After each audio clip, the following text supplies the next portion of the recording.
Welcome to the UnStruktured podcast. In this episode, I talk with pro audio engineer Lenise Bent. A hidden legend in her own right, Lenise is known for her work on huge rock classics such as Steely Asia and Supertramp's Breakfast in America, as well as for being the first female recording engineer to be recognized with a platinum album for Blondie's Autoamerican. Lenise and I talk about her experience working with Debbie Harry, Chris Stein, and the multitudes of artists who contributed to Autoamerican, and we dig into each song to discover the process and creative intent behind this unique genre-melding album. I'm Michelle Rose, and this is UnStruktured.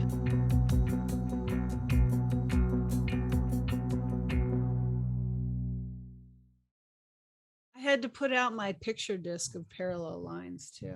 Oh, yes. Oh, very good. Very good. Those are my two favorite albums. I've got other ones as well, but I was like, I got to put out my cool Japanese version in my. Yeah. Oh, how neat. Oh, well, welcome. Thank you. Welcome back to Struktur. Thank you so much, Michelle. This is great. I'm so excited about today. I feel immensely honored. I know I keep saying that, but I also, to say having a father who was a musician, and he would bring me records because he would play, band jobs at bar mitzvahs and weddings and stuff like that. And so he'd have to learn the current pop music, and he didn't rock and pop. And he would buy records, learn them, and then give them to me. And so by the time I was 8, I had a stack of records. But this album came out in 1981, as we were saying. Mm-hmm. I knew I was like 10 or 11, and it was the second album I ever bought behind Pat Benatar's Crimes of Passion. And I listened to these things over and over. And like I said, I still have my original copy with my name written on the back and whatnot. And that touches my heart like crazy. I can't tell you.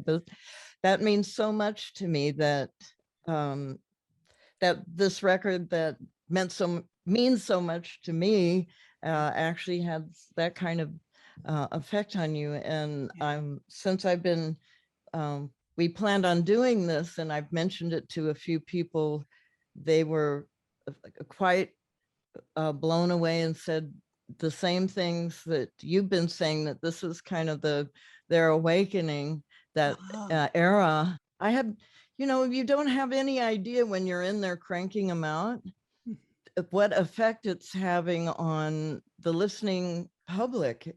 Actually, there's nothing cooler than the first time you hear one of your records on the radio that you engineered, and whoa, so that's what it sounds like on the radio. Whoa. And so that's very cool. But my sense of reality regarding the effect it's having on the listening audience is really slewed, because I don't know. I'm just not usually on to the next project and very proud of something, but I'm now somewhere else in my musical head. Yeah. And it's just amazes me that all these years later, how meaningful this record is to so many people. I'm just thrilled. Yeah. And it stays with you, that's so long in now, that because as a lot of us being kids, we were really touched by the music at that time, and especially by bands like Blondie, which, really shifted a lot of music and made an impression. And so then you grow up with that, and they're one of those bands that just stick with you.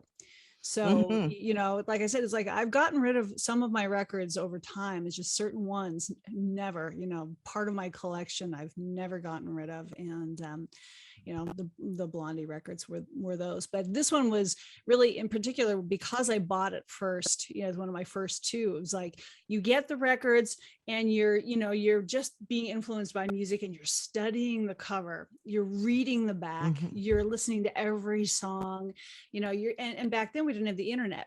So all you could do was study the album, see whatever you could on TV, if they happened to pop up on TV, and in any magazines. That was it. That was the only information we had. So Well, actually with the internet too, for the longest time, and still I'm finding issues with it as far as the metadata and the credits and all of that.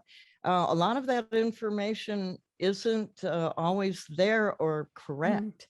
And Wow. it's really hard to, nearly impossible to correct something that has been posted incorrectly, a credit. So um, it's pretty difficult sometimes. And the album, pretty much you can find out who sang what and who played on what and all of that, and where it was recorded and whatever they chose to put on the record.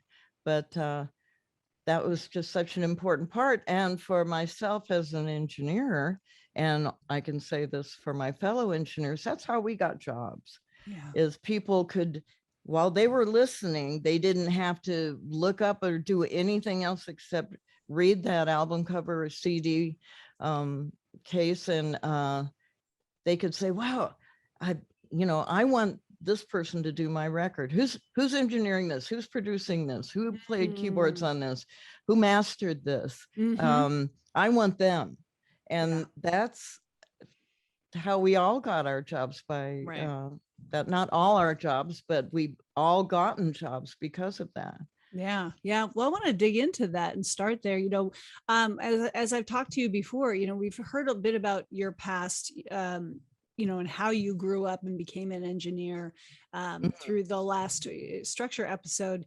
But I wanted to just, if you do a quick little reminder of how you got to that, and then how you got to, getting that word of mouth, like how you became an audio engineer quickly, and how you got the gig to do the Blondie album. So, well, I started in film and television, studying that, and then, but always had a huge love of music. And when I discovered that you could actually make a living, that somebody really made these records, and I walked into a studio for the first time, and my boyfriend was a musician at the time, and so I got to go to Leon Russell's studio, which was a home studio, and I walked in, and just when I saw that this is what somebody could do for a living, and it was like my epiphany, and I said, that's it, that's what I'm supposed to be doing. So I shifted gears and started studying audio recording. I went to one of the first audio schools called Sound Masters here in Los Angeles years and years ago. I was in the first class, and through that, and being able to go to Leon's house and practice what I was learning at school at night, I had a double advantage. It wasn't just a course I was taking, I actually had hands-on. So when I graduated and looked for a job, I was able to get one at the Village Studios, which was a big choice of mine. I wanted to work at the best with the best, and that's there, still is. You set your sights high at the beginning. Well, I mean, why not? Right. Absolutely. And so I did 3 years there working on some incredible records with Steely Dan and Supertramp, and that's a platinum record for the Asia album. I'm very proud of. I love that one. Yeah, me too. And learned Roger Nichols, the engineer on that. Other people cut some of the tracks, like Al Schmidt and Bill Schnee, but we also cut some of the basic tracks, and then I worked on that for 10.5 months, pretty much replacing a lot of the instrumentation that was on the basic tracks, except for the drums. So Roger taught me amazing recording techniques that not everybody gets to learn. And I was able to apply those, plus working with different great producers and great talent in a great studio with great equipment, learning what worked for me, what I could put into my toolbox. About the 3rd year I was there were opportunities where I was actually engineering and getting to be more and more of an engineer and less of an assistant, to where I couldn't work there anymore because they didn't have in-house engineers. So and then this opportunity to work for Mike Chapman, he was looking for a woman engineer. And do you know why? Yeah, why he was looking for a woman in particular? that's a really good question. Not really, but he had somehow heard about me. Mm-hmm. And so somehow we got connected, and quite honestly, I can't remember how that came up, but it did. And so I went to his office and we had a in-depth conversation. I also had a snazzy car, a right-hand drive little Mercedes that he really, really liked. And you know, it's the little things. Right, right, Yeah. right. And It is. yeah, who Yeah. knew that would, when I drove up in that, it was just like, oh, wow. That little piece where they go, oh yeah, yeah, exactly. And I think so much of that just comes from being who you are. It's not like you can try to do that. No, You just have to be yourself and let it be out there. yeah, that's right. And the interesting thing was there were 4 women at the village, 4 women assistant engineers, and 1 maintenance person who is a woman. And all of us had a thing for cars. One had a classic Porsche, one had a big classic, beautiful Pontiac thing, aqua on the inside, aqua on the outside. Nice. And we just had this thing for cars as well as engineering. So when the opportunity for me to get that car came up, man, that just, like you said, fit right in with my mindset and all. Yeah. And so that was just kind of funny. I said, where did you get that car here in America? We had an in-depth conversation, and not only was he looking for a woman engineer, but he said he was looking for somebody that he could mold into being the first female successful pop producer. And boy, that was hard to turn down. Yeah. And so I didn't. Yeah. I accepted. And he had a notorious reputation and he lived up to it in spades. So he was kind of wild and woolly and crazy to work for, yet he was a brilliant producer and knew how to write pop songs. I mean, he's the Knack and Susie Quadro and so many different great artists, and Mud and Sweet, Ballroom Blitz and all the stuff I came from, including Steely Dan, Supertramp, all of those, were things that were either on the radio or coming up. I mean, they were all the stuff that were in the psyche and were shaping, music for me when I was that age. Well, and shaping me too, or I was shaping it. It was just a fantastic time to be an engineer and be in the recording industry. It was a real recording industry. There weren't all the home studios. Now, the technology was such that you had to prove that you were worth investing in to get you into a studio. So anybody who came in to a recording studio had pretty much convince somebody that they were worth spending money to make a hit record with. Yeah. And so that was the level of talent on all levels between the artist, the engineering, and the producing and the studio. That was in place. And so I just soaked it up like a sponge, and therefore was able to work for Mike, and we jumped right into Tanya Tucker and went into a whole variety of different artists and different records and different studios, and he worked a lot, and so I did too. And learned a lot, and he learned from me, so we both grew.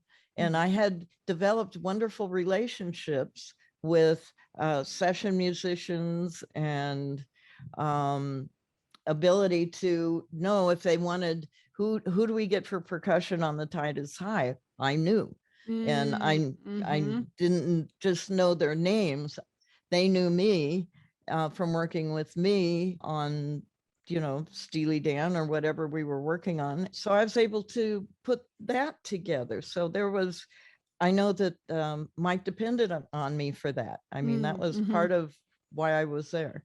Yeah. So, So not just being a woman that he could mold, it was all the stuff you already brought to the table in terms of, who you knew, what you experienced, the mm-hmm, variety mm-hmm. that you could play with. So he saw something in there that was beneficial and helpful. I don't know if he realized it when he first hired me, but Mm-hmm. that began to reveal itself Mm-hmm. as time went on. And he went, oh, wow, this is a better resource than I had imagined. So it worked out. It was a lot of work for a long time, but and we worked on a variety of artists in different studios. And he had his own label. He started his own label with his partner Nikki Chin called Dreamland, and they signed a bunch of people. And so we worked on all of those things, and sadly that didn't work out quite like everybody had hoped. However, I knew through the few years I was with him that this Blondie record was going to be coming up. And I wanted that. I wanted to make sure I didn't miss out on that one. What made you want that? Well, because Parallel Lines had been so huge. I mean, it was their Parallel Lines and Heart of Glass. Mike Chapman was big part of Heart of Glass, even singing on it. Da, da, da, da, da, da, da, da. That's Mike. That's not the only time I've heard of producers coming in and lending Yes, well, their voice. So he's on a lot of Autoamerican too, of course. But cool. that I knew was going to be a great record, Yeah. and major star talent. Yeah. So that was my first 45 of Blondie before, this album came out. So I actually Oh didn't boy. have Parallel Lines until years later, but I had Heart of Mhm, Glass because mhm. I think it's one of the ones my dad gave me from him. I think he had to learn it and play it or something. I'm not sure, but I ended up with it. Wow. And that's how I heard about Blondie, was that Mhm, 45. So you knew you wanted this. mhm. How long had you been working with Mike when this started coming up? I had been working with Mike for about a year and a half by Okay. then, Mm-hmm. and I have to say it's all kind of a blur because because we just, we'd end a record on a Friday and start a new one on Monday, Wow. pre-production. And he just um, cranked them out. And he had a format, he had a grid, Mm-hmm. and he just said, okay, we're doing this, we're doing this, we're doing this. And, or so how do you feel about doing this today? Okay, then we'll do this instead or whatever. But many producers or records, they didn't necessarily have that sort of construct. And he was very much about getting this done and getting it out there. Yeah. And Efficient. yeah, Yeah. so I learned that from Mm-hmm. him. Mm-hmm. That's a great skill to get, that not Mm-hmm. everybody gets. I got that in my world of design as well. Mm-hmm. And it makes you very efficient, and it makes you desirable as for future projects and whatnot, and you Right. can bring a lot to the table. So Well, you can see where to, manipulate within that structure. yeah. However, having such a concise structure in place with Mm-hmm. timeframes and all of that. Now, later when I went into post-production, that was definitely an aspect of that, because you had air dates, you had release, you know, Mm-hmm. film release and all of this sort of stuff. So that prepared me for that, actually, which is kind of backwards. In the music business, it wasn't so structured as that. However, the having that structure was very efficient and cost effective. Mm-hmm. Mm-hmm. Yeah. And that's why there's also so much great music that came out at that time, Mhm. because there was a lot of it coming out from certain producers who I don't know, it just felt like there was a lot between the 70s and 80s. There's just a Mm. lot of wonderful music that still holds up today. So Yes. We'll see how I guess the 90s, and we'll see how the later stuff comes up. But did you get the project pretty easily then? Well, it was already on the calendar. And in fact, we were, Mike at the time, at one point working for him, he had a map on the wall of his office, and with a dart, we'd throw the dart to see where we were going to record the next record. That's how he wanted to work. And then at some point, he decided he wanted to stay in LA. Before, he was like trying to go anywhere except LA, it seemed. No. And but we were scheduled, or we were planning on going to I think it was Montserrat to do this record, and then the hurricane or the volcano, or anyway, well, I don't even think that mattered. I think he changed his mind and wanted to stay in LA. So he four-walled Studio 3, the Pet Sounds room over at United Western, which is now East West. And so it was the Beach Boys room, and a lot of great, that's right. It's a magical, it's a, kind of small room, but boy, the sound is fantastic. And it was connected at the time with United Studios. Bill Putnam and his partners had owned both of those. And it, from what I understand, it was the first independent recording studio outside of, Columbia Records, RCA, Capitol. They all owned their studios. Well, this was an independent studio. So that was in place. And so we had all of that to work with if we wanted. And we did. So then you got going. Tell me a little bit about what it was like then with the project. Because when I start to think about, when we start a project in the creative process, you start working with a new band, and sometimes they have a real strong idea of what they want to do. And other times they come to the table, with, they're just going to see what comes out, or the producer really wants to work something out. How did the project, how was it laid out when you first approached it? What was the intention? What was it? What was the band's idea? What was, Mike's idea? What do you recall from that process? Well, it wasn't, in retrospect, I see how all of these different elements came together and how diverse it was. It was revealing to me as we went along, wow, this is a really eclectic record, and which was great for me, because with all these different styles included, that Debbie and Chris and the band wanted to put on this record. They all were great opportunities for me to interpret those songs technically in a variety of ways. So I got to be very creative based on the knowledge I had from working with all these other engineers and producers in the past. I got to use my whole toolbox. But first, the main thing is that Blondie and Mike and their approach at that time, there was a signature sound that many bands have and do, it's their brand kind of. And so with Blondie, Klemberg's drums are significant and just drive everything. And getting the best drum sound possible was absolutely essential. And I had worked on many albums where you took more than a day or two. On Breakfast in America, I think we took 12 days to get the drum sound. Not 12 8-hour days, but it took that long till it all got, we're there, let's go.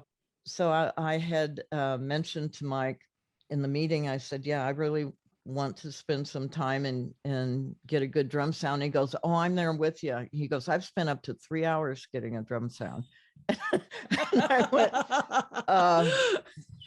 I'm Times that I by. want to take a little more than that. And this is what I want to do to get that right. So Clem and I just went in on our own the day before. He set up and we were in Studio A at United and just him and getting the drums in the right place, getting the right mics, getting the right sounds, getting the right heads, getting the right everything. We worked together. I would record a little bit. He'd come in, he'd listen, he'd go, okay, I want to change this, or is this your sound? To me, it's important that the artist and the musician feel that they were captured. I don't want to take their sound and change it if that's not appropriate. You know, I want to make sure that you listen to those songs and that's Clem Burke playing drums. You're bringing him out. Yeah, that was his signature sound and style and joy and dynamics and energy. And I had to make sure that all of that was, you know, absolutely snagged just the way we wanted it. So we took that time and got that all dialed in and felt very comfortable about that. And then the next day we started setting up with Jimmy Destry, the keyboard player, and Nigel Harrison on bass, and Frankie Infante on guitar, and Chris Stein. And so all of that got set up at United. So we did our basic tracks there. I have to ask you, how long did the drums actually take with Clem? Well, we leisurely but deliberately took it just one day. Oh, okay, so more than the 3 hours, less than 12 days, but yes, you raised his bar. Yeah, and Mike appreciated that, or he saw the value in that, and so then all Clem had to do is come in and tweak a little bit, you know, before each session. So we would get the basic tracks for whatever the songs were, and then most of the overdubs and the mixing we moved over to Studio 3 at Western Recorders next door. So it's United Western, now East West. We did our vocals there and all of the wonderful overdubs with the star talents that came in, guest artists, and then we mixed in there too. Nice. So and you had said that the theme of this album was diversity. Well, that's what it turned out to be. I don't know what if it started that way. Yeah, I mean, I just think Debbie was stretching out. Yes, there are some classic Blondie type songs on this Autoamerican, but there are also, she took some wonderful theatrical stretches and nailed them. You know, back then, this record's recorded all analog, all to tape. There are no loops. There are no, you know, everything was done in real time. Yeah. And there was no auto-tune. There was no any of that. So when I was listening to prepare for this, critically listening, I was just going, wow, she's, you know, we just took that for granted. Singer sang, and performers performed, and you know, they rehearsed. We had rehearsals beforehand, of course, definitely. So we started that, I believe it was at SIR, but I can't be sure.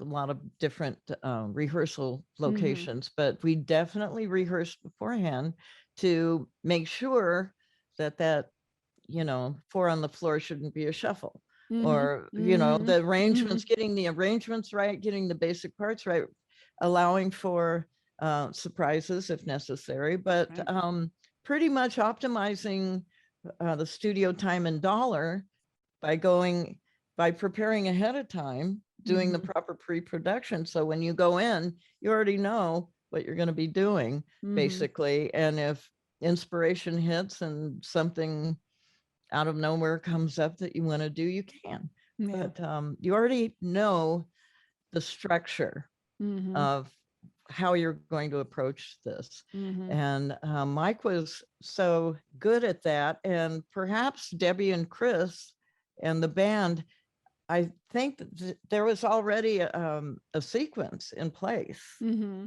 I would suspect, just because of the way it flows, maybe one or two things got moved around as they worked on it, and where they initially thought a song would go, maybe didn't. But that's the thing about an album, is the sequence that takes you on a journey that you don't get with singles. And and you don't really understand perhaps the artist's and songwriter's intent, the band's intent, if you only have one song, or hopefully an EP may take you on a little journey. But that's what albums were about. They started you out and they took you here, and then maybe they came down and you were a little introspective, and then you got the end of side one, and then you turn the record over and start you out again and continue that journey. And quite honestly, my favorite thing was if you finished listening to the record and it kept you wanting more. And that was also deliberate. Or you could actually complete and finish the journey and arrive. And this record, with the last song that she performs on it, does that. You feel that very complete, like you've read a book or you've seen a film, or and it's very satisfying. It's that follow me. It's like you finish it up and you're like, okay, keep following me. It's something that we're not losing it, but it's something that's different for the other generations, because vinyl is making a comeback, and more people have been working with it because of its storytelling ability. And it is that, and with my partner too, who still works on vinyl and creating for side one, you finish it up and how you end at side one, and when you flip it over, and what happens on that side, and then what it takes you through. And it is a whole arc of a story. And when I think about, Autoamerican specifically, it's like it gets so burned into you when you listen to it and get taken on that journey, that if you hear one of the songs as a single on Spotify or some other, medium, you can hear the next song starting up in your head, right? You're like, oh, it should be this one next. So and that I've been revisiting this for a little bit now, just sticking it on and listening to it again and again. It's just like, and I can't help but just stop what I'm doing and start singing to it, because to me it was that same, like, I didn't really think about the arc of the story when I was a kid. You just get used to it. You just listen to it. It's just song after song, and then you take it for granted. But then, oh, what song's coming up next? Oh, I'm going to work on my vocals for that, because she sings like this here.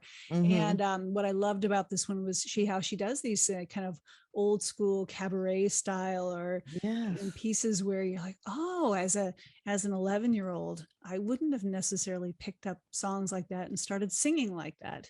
I did that because she did that. So.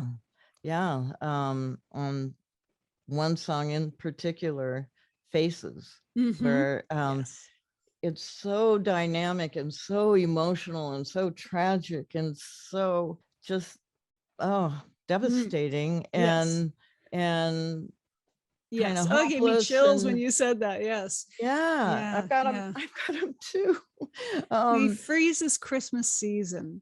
Like people have to listen to it, but the lyrics are very, very sad. And just the dynamics in her voice, and the emotion and the strength that in the despair of this situation and this character, and what his life has turned into. And Oh boy, I don't know if you listen or feel in colors, um, I but have, yes. Yeah. this is such uh, a dark brown kind of Mm-hmm. muddy Yeah. feel to it, and Yeah. colorization, and where other songs are just so bright and Right. take you to a completely different place. And Yes. Yeah, you do actually. Now I haven't thought about the colors. I want to think about that as we listen to each of the songs like that, because with Faces, of course, to me it's very dark. It's wet ground. Yes, I think kind of dark navy brown, and then when you go into something like Follow Me, it's kind of like light blue shores. well It's almost like a Disney movie. well and that's exactly the intent. It was to sound like one of those beautiful, I guess, Disney cartoons, perhaps. Mm-hmm. I don't know. I would have to ask Debbie what her vision was for it, but Mm-hmm. that's the vision that comes up for me. And the way it was recorded, the sound quality, it doesn't sound like a new song. Right. Again, my job was to capture the intent Yeah. of what they wanted for those songs. And there's ocean behind there. You go, what's that? How come there's Right. noise there? Well, that's the waves coming in and out, and Absolutely. it's supposed to be there. Yeah. Well, it works. And then what's interesting is if you take a song like that and you stick it through, up against another song in the album, that you get quite a contrast of all the different styles.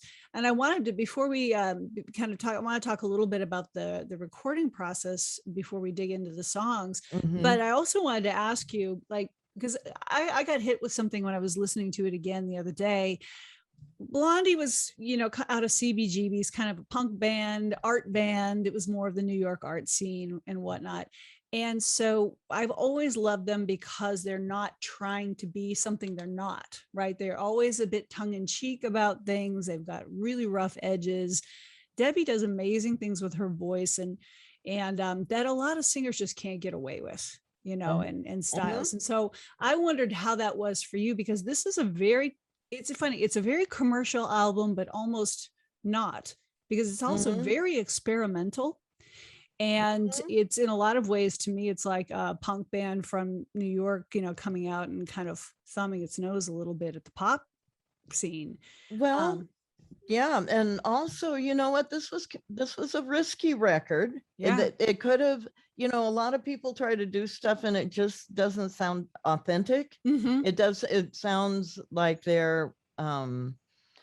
uh you know they're plagiarizing something, and it's not Mm-hmm. really them. They're trying to do something that they can't really pull off. Right, right. And I hadn't thought about that before, because that never came up in this Hmm. record. Wow. Everything that they attempted and they did, whether it was the Frankie Lane Rawhide sort of, you Mm-hmm. know, go through it song, Yeah. bam, nailed it, Yeah. killed it. Yeah. And with the proper arrangements by Jimmy Haskell and the production value by Mike, mic technique and placement and mix by me, Yeah. all of these things, for every song, we just, captured exactly the Yeah. genre she was going for. I feel very Yeah. comfortable about saying that. Yeah. Yeah. Because everything feels very authentically Blondie. It doesn't, Yeah. feel like you said, they're trying something that's not working. It's like, it's almost as artists, coming out of the art scene that they did, it's like they're showing, like, well, we can do this and we can do this and we can do this. And you get to see, like, we really get to see their range as musicians, and Debbie Harry's range as a vocalist, Yeah. more than ever before. So, I mean, what they did was take these different styles and made them their own. I mm-hmm. mean, totally owned these. Every Yeah. single song was exactly Debbie Harry and exactly Blondie at this time. Yeah. And Yeah. again, not everybody succeeds in Mm-hmm. that attempt. Yeah. Yeah. But it just really does. And between Debbie and her vocal and stylizations, and Chris Stein with Chris is a genius. Yeah. He was going through all sorts of strange things back then. However, his genius was coming through, and he had an encyclopedic knowledge of opera, of westerns, of every genre. He was just amazing. Yeah. And so his guitar work and his arrangements and sounds that he got were absolutely appropriate. That's And amazing. and uh, uh, Jimmy Jimmy Destry's songs were so classically, wonderfully Yeah. Blondie. You know, when I was listening and I was writing down the ones that you said that resonated with you, just about every one of them he wrote. Right. That's what we were looking at, the right, Yeah. who wrote which one. I was like, oh, I definitely have an affinity to a lot of his Yeah, work. you were. Yeah, Yeah, and absolutely. it A little had darker.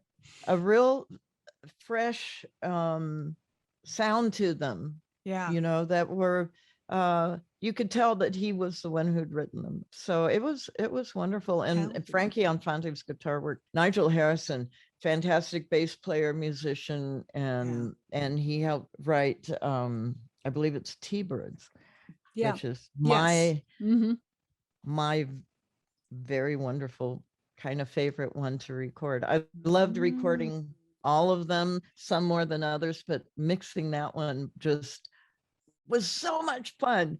And recording it was so much fun. There was so much energy in that. And when I listen to it now, in fact, I use it as a reference when I go to other studios.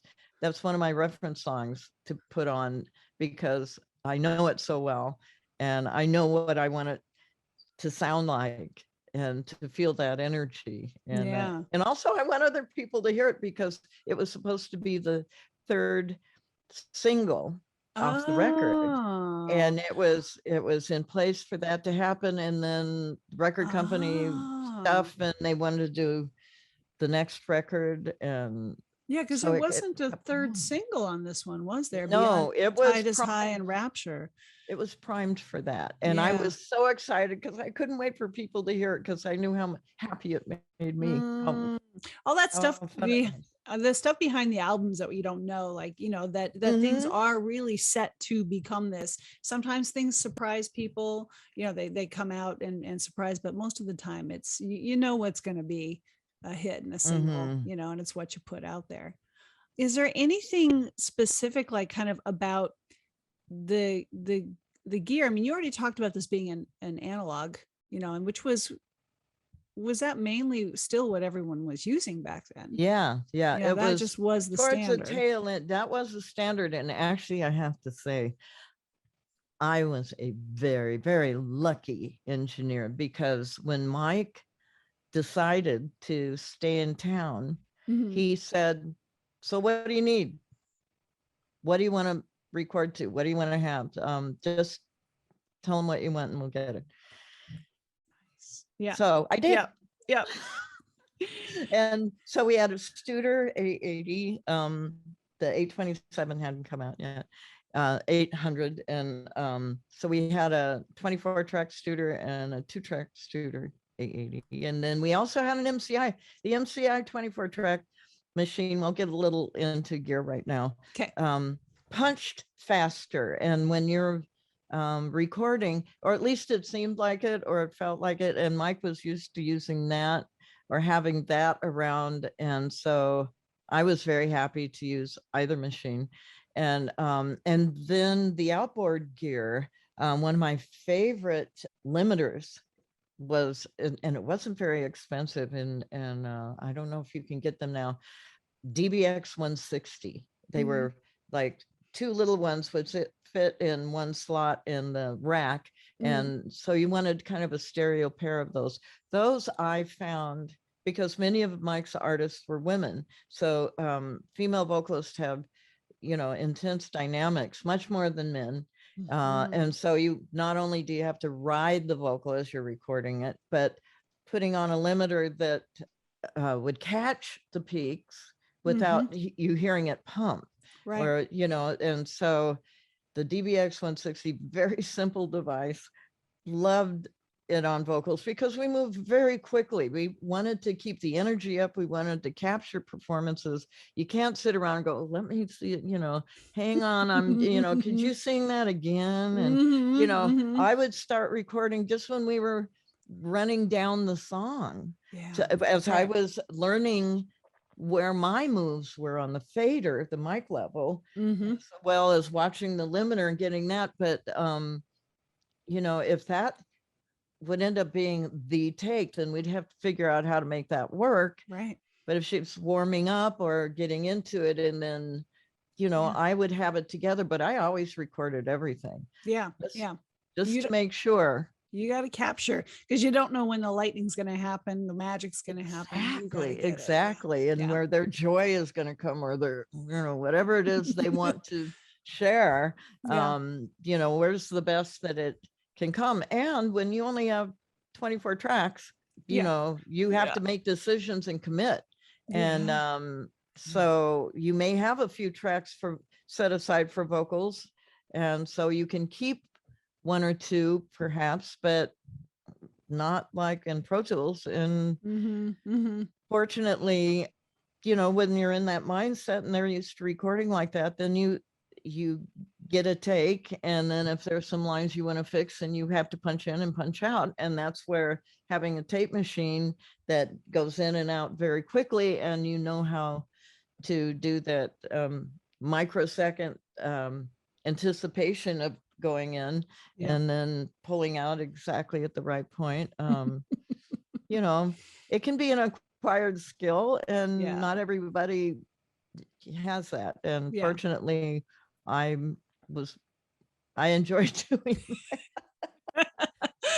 It keeps me on my toes too. It's risky, and so it keeps that adrenaline going. But we had that. They had just put in a new Neve console, but it wasn't a Rupert Neve console. It was an 8108 that had a new kind of automation called NECAM, which was these enormous floppy disks that you would record on one and then save to another and go back and forth and back and forth. Do that.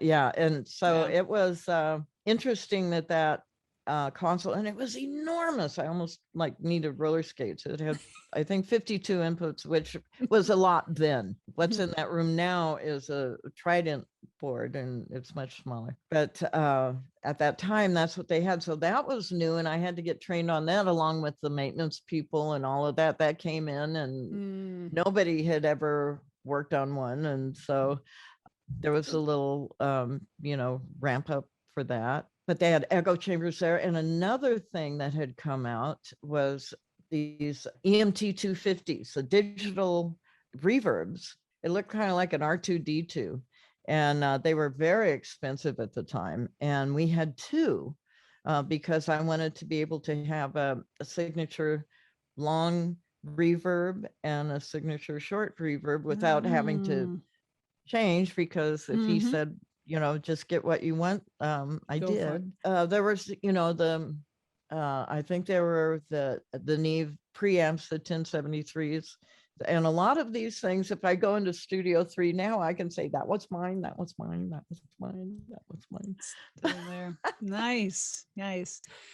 So that was fun. A lot of energy too. It just sounds like a lot of newness, new direction, like a lot of diversity, a lot of excitement from every direction. Yeah, synthesizers more and more. MIDI was coming in. It was right at the end of that, and before it started going into a more digital domain. How about the musicians? Because I want to start digging into the songs in a minute here. And but I know you said that because of the diversity, you probably had to have a lot of different players. We did. Some of them Debbie already had in mind. She wanted Wawa Watson, great guitar player on what's he do? Does that do the dark? I can look right here. Yeah, I think so. Yeah. No, he was on Live It Up. And Oh, right at the beginning. Yes, right. No, I was yeah. mixing the two up because they both So start, even though Europa starts the first one, Live It Up's the first punchy song. And then Through the Dark does the same thing on the other side.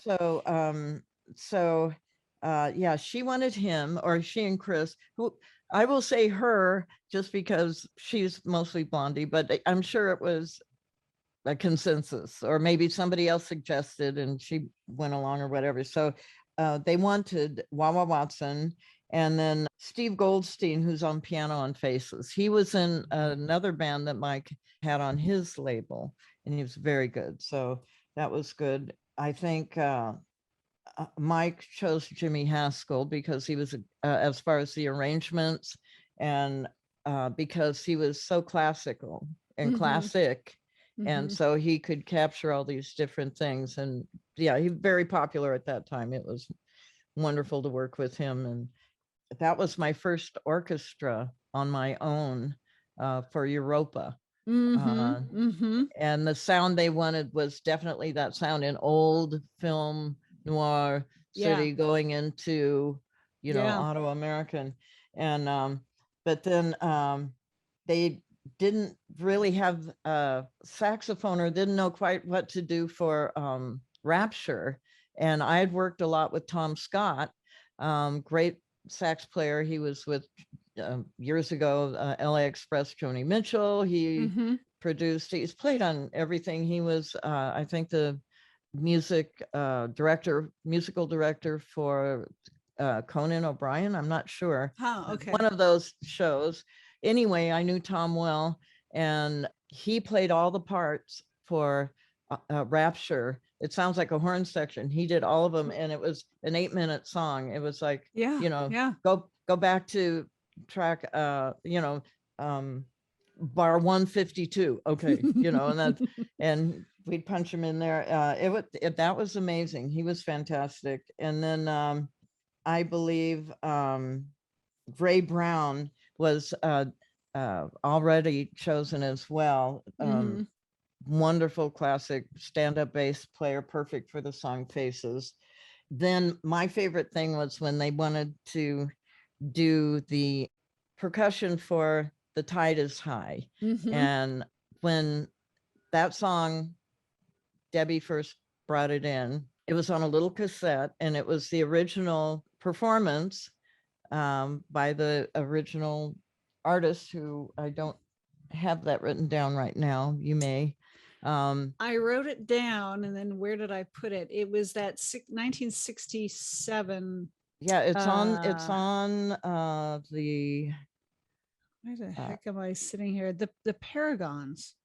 The Paragons, yes. Right. And she followed that arrangement and that style pretty closely. If you listen to the original, it's very much like that. She wanted to keep that sound. Now, Jimmy Haskell put in all the horns that gave it almost a Mexicali sound. But then the percussion, they wanted to really have that going. And so I recommended, and they contracted Emil Richards, one of the most amazing percussionists who passed away not that long ago, but on so many records. Alex Acuna, who's with so many people, including Weather Report, and plays on everything, fantastic. And Ollie Brown, who played with Stevie Wonder and a whole bunch of people. Nice. He's this wonderful, big, tall black guy, and he had this, he had like dreadlocks or braids, plaits, and then had one right in the middle of his forehead. It was great. Nice. But I said, bring everything, bring all your kits, and just go crazy. And here's the song. They all set up in Studio 3, not a very big room. And so there was going to be lots of bleed, and that's just the way it goes. And you use that. See, that's the thing. Isolating everything, people feed off each other, and it adds dimension. And, there's a lot of good things about bleed, if you know how to use it. And you can tell when you have it, that works, or no, we don't want that. But we're all in the same room. there's a percussion instrument called a boobam, which Emil had. They're these little kind of gourd things that go doink, doink, doink, doink, doink. They look like, yeah. So he had his boobams. Alex brought an actual jawbone. Now they are recreated as a vibra slap. They call them vibra slaps now. They're this metal thing that's got this, it's like a V, and it's got this thing with a wooden ball, and you go bang, and that's a vibra slap. Well, that was taken from what was a jawbone before, and he had a real horse's jawbone with the teeth that when he hit it, they rattled. Nice. And yeah, I mean, cool. So that's in there. Oh, and there was just, so I tracked them 3 times. So 3 of these guys playing whatever they felt like playing and knowing how to play together, not stepping on each other, and then playing it again, and then playing it again. So it's the equivalent of 9 tracks of percussion. And it's just so fun for me to listen to that right from the beginning, and the doing that happens right in the beginning. That was Alex. So classic. And just remembering the joy and fun we had recording that. And I think that got captured. Yeah, absolutely. I was going to say that song, I mean, it has such a celebratory feeling to the song anyway. Yeah. But you bring everybody together, like you can feel the joy in it. And I think that's why that song became so popular too, because it just kind of electrifies you. My mom would always come, whenever I'd play that song, she'd always have to come in and start dancing. She said, I love this song, because she also loved that time period of music. You know, that's where she came from. But, you know, the original song. Yeah, and it was kind of like it wasn't calypso per se. It was Jamaican, but it was Caribbean. It was island music, which is typically pretty joyous. Yeah. And the message was joyous, and Debbie's fun with it. The tide is high, you know. That was great. Yeah, you know, and only she could do it like that, and and pull it off. That's exactly what I'm talking about. You know, it didn't sound contrived. It didn't sound stupid. It sounded absolutely, oh wow. Yeah, yeah. Well, I want to dig into it. Let's go. Ready? Are you ready? I am. All right. So now it's, you know, I'm going to start from the top. I've got the pieces that I think represent each song, and a couple of the songs I've got 2 pieces to show, so we can kind of work through whatever we want to hear. So I wanted to start with Europa, and kind of give the listeners, you know, that feeling of first the beginning, but then I also want to show, because it's a, you know, I want to show 2 pieces from this, because I love her piece at the end when it leads into the album. So because so many of these are theatrical, I chose the beginnings of a lot of the songs because it's such a build up. There's something unique at the beginning, then it leads you into the feeling of the song. So I want to start with the first minute here of Europa. And this is the kickoff.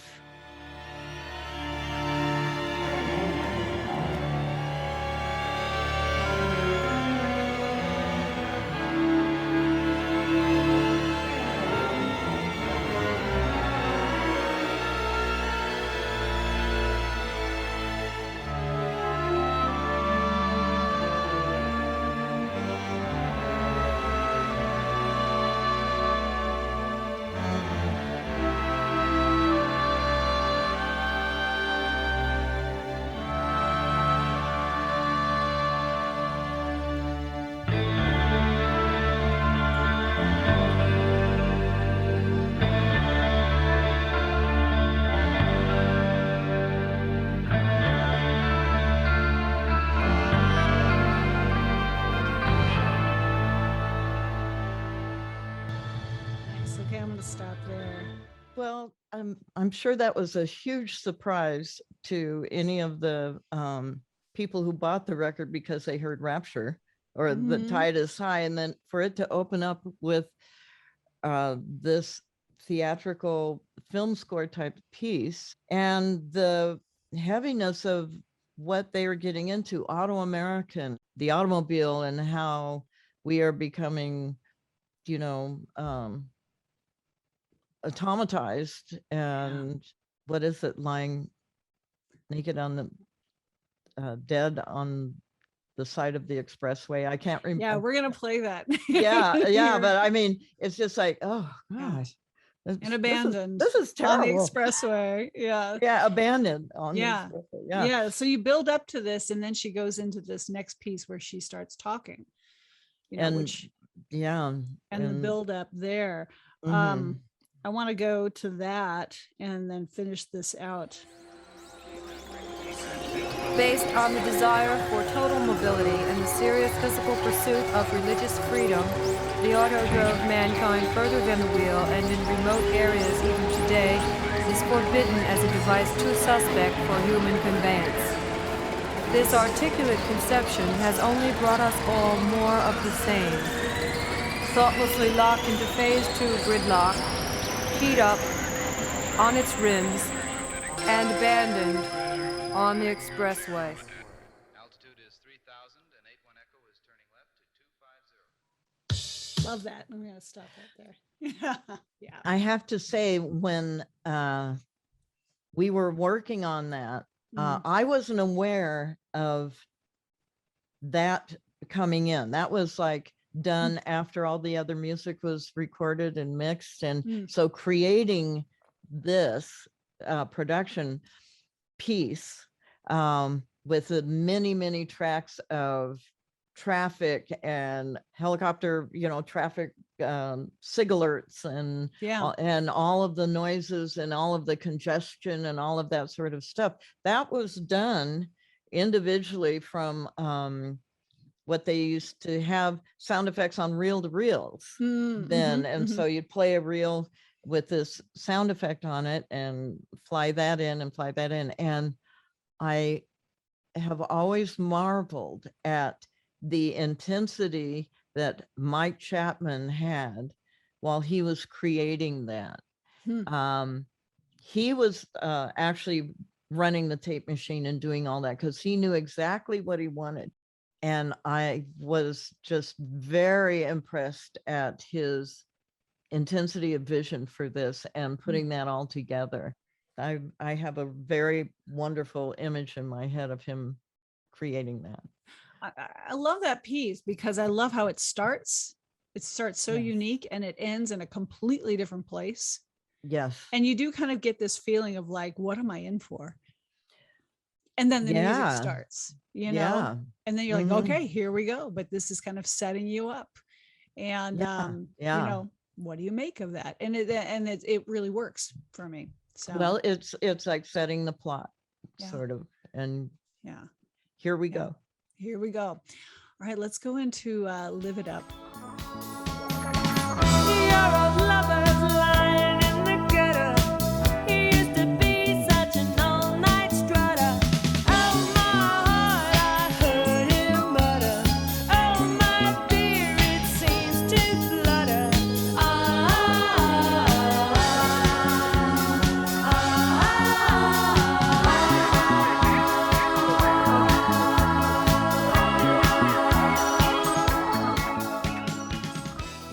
You moving.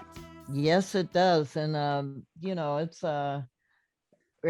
it carries on from that opening piece. It just accentuates it or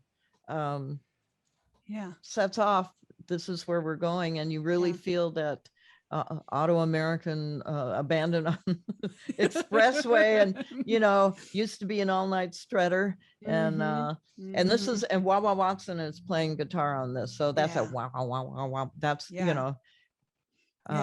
instead of them trying to do that, I think that was really great. Sorry. I have a feeling that I have to stop. I have a feeling that Chris probably really felt that instead of trying to do that himself, he wanted the real deal. And that's always wonderful to have that kind of talent and legend on a song.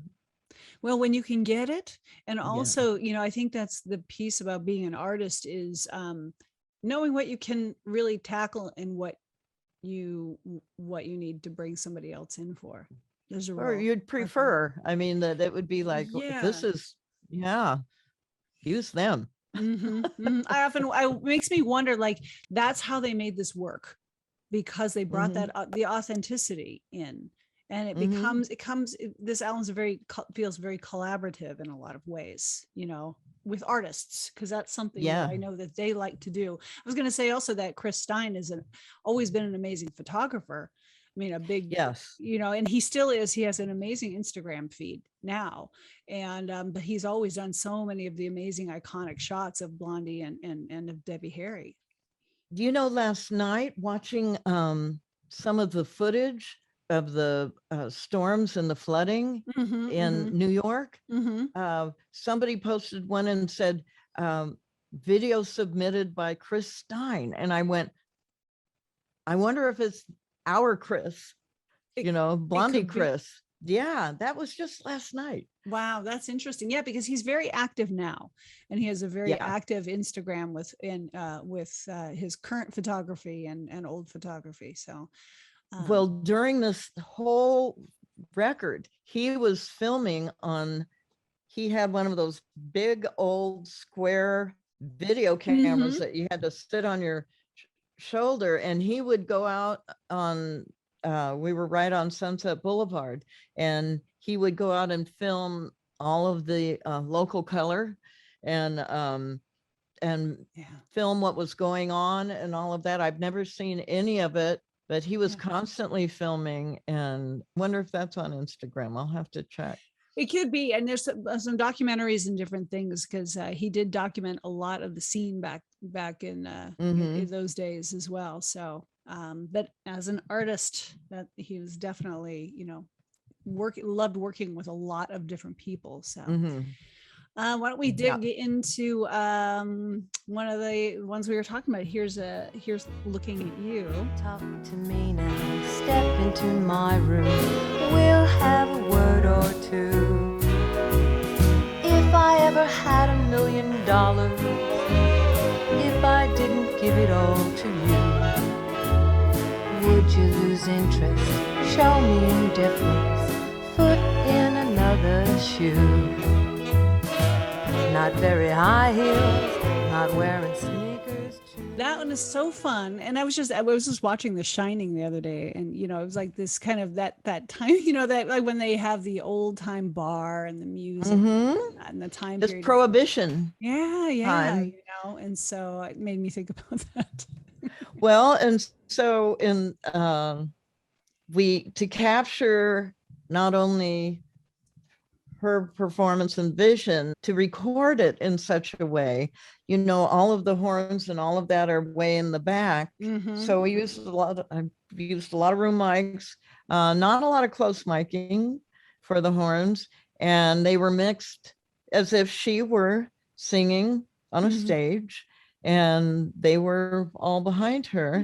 And the microphone I used is a classic Neumann U47 tube, which is a very warm, big, large diaphragm, wonderful mic that very popular with Ella and everybody. It has that nice warm sound, and there wasn't much ambience or reverb at all put on that. Very flat, and dynamically, didn't go to a lot of places. Her character was kind of like not quite Marilyn Monroe, but somebody like that, making excuses for not drinking anymore. But honey, here's looking at you, and that liquid amber. Yeah, that's what I had to capture. I love that, that very first line. Yeah.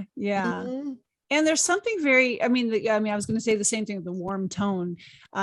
She already has a good husky, sultry voice.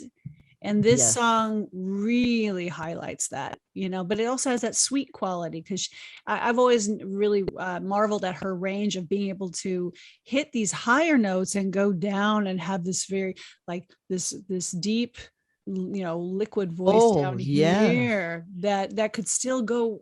It's not easy to actually sing not like at all. She does. So I think I'd like to have a little dude. That was just so beautiful. She's such a real singer, Yeah. yeah, and can play a character and sing that character and sing her intention. And again, no auto-tune, no moving anything around. That's her performance. Yeah. Beautiful. Yes. A joy. I think that's what I loved about Debbie Harry too, is, I mean, people don't always know that she's been a singer long before Blondie too. She was in other bands and whatnot, she's been doing it. And, but she's really good at performance and having a character and a brand. Debbie Harry is, and so, yeah, but she's also, like I said, a little tongue in cheek, or oh yeah, she's rebellious and tongue in cheek. And so she can get away with a lot because she does that. She's not trying to be perfect. And that's what I love about her. Well, she is one of the most authentic people I've ever met. Yeah. She has no pretense. In the studio, she was, there was none of that "don't you know who I think I am" stuff. And she's very real, very down to earth, and just so smart and so talented, and so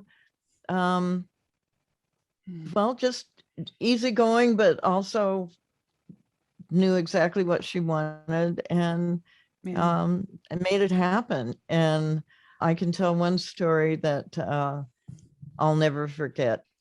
She was going to be interviewed for something while we were in the studio. So they were going to film her or whatever. She had come in and just, casual clothes, no makeup, anything like that. And so we took a break so she could put on her makeup and get that in. So I went into the ladies' room with her we were at the United side. And because I remember sitting on the bathroom counter talking to her, and we're just kind of la talking girl talk and stuff. And I watched her turn into Debbie Harry by putting on her makeup. Suddenly it was like, oh my God, it was amazing to see her turn into that person that beautiful face, that beautiful, she's gorgeous anyway without makeup or any of that, but she was working and doing this one thing, but now she was the celebrity Debbie Harry. And I just watched that appear, and it was like, oh my God. Transform. It's her. And I'm here with her. I'm working with her. And it was, which was kind of, I don't get starstruck or any of that. I just really appreciate who somebody is, and to know that she had that ability to be that person so well, and had that down, as well as she was just so full as a human being, and is, and I get to run into her whenever they play the Hollywood Bowl or the Greek Theater or wherever. I guess it was the Hollywood Bowl the last time. And it's, it's always, oh, hi, good to see you. And Chris is the same way. And it's just like, real people. Yeah. And again, with the artists, that they all were, the thing that really stuck with me growing up doing fashion design is that she made all of her outfits, I know for a lot of it, I don't know about all of them, but I know that, for all of her performances, she would just whip something up, cut something apart, pull things together. she was really the designer of her own image. No one was doing that for her. So, and she did some really daring things, so. Well, and just that face, that she was just this palette that she painted so beautifully. And she's not very big, she's a little thing, and with this gorgeous, wonderful face that is so dramatic and cool. She knew how and to work she's with talented and smart. My God. Yeah, right. Well, let's move into the next, the most popular song on the album right now. Yeah. You ready? Yes. Okay. The tide is high, but I'm holding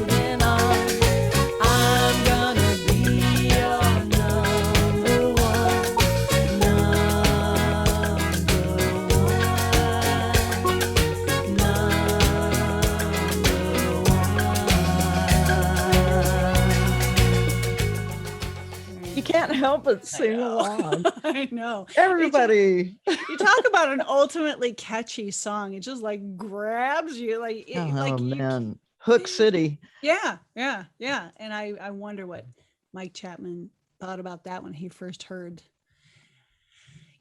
because you just kind of Paragons. this well, you hear this, well, even just Blondie doing it, like when that hits, when like, oh, this is going to be a single, right? Well, he's like that. Mm-hmm. That's who Mike Chapman, he was able to really spot all those things and knew how to take it to that level. And that's what a good producer does. An artist will have a vision and the producer is the one who brings it into focus and goes, okay, this, but it was definitely collaborative. She knew, and they all knew kind of what they wanted. I'm not sure that they thought that they would have those kind of horns on there, but when that became part of it, I don't know that exact process because those things were often decided, ahead of time. Or what happens quite often in the studio when somebody wants an arranger, they need strings and they need horns on something, then they will give it to the arranger and the arranger will create that. They won't say play these notes, the producer or the artist, unless they definitely have an arrangement in their head that they say, this is what I'm hearing, run with this. And so there's quite often the arranger comes up with something that they didn't know they were going to get. And so I don't know if that is what happened here. I just, knowing Mike and knowing how he liked to do things, he's always kind of bigger than life, more is better. And in this song, boy, everybody in the pool in this song. Did you notice all the percussion? Absolutely. I wanted to talk about that. Because there's so much, you're like, you can just have the sense of a party. It's just a party, right? Yes. And everyone's playing something. Yeah. Well, like I said, when these three iconic percussionists, three of the best in the world, Emil Richards, Alex Cunha, and Ollie Brown, playing together, knowing how to play together. Okay, I'm playing this, you're playing this, you're playing this. And then, okay, next pass. Okay, I'm going to do this. He's going to do that. You do this. And then the third pass, same thing. So like the kind of steel drum, timpani sort of thing. It's not a timpani. The opening. The metal. Yeah, it's not quite steel drum because that's more tonal. But anyway, it was just so much fun. Everybody knew what to do. And that's the fun part, because it would be so easy for this to be just a hideous train wreck where people who weren't experienced were attempting this. Don't know if you'd have quite the success, especially, within a afternoon's recording session for the percussion. It was just, they all had a blast and we all had a blast, and lots of laughs and joy.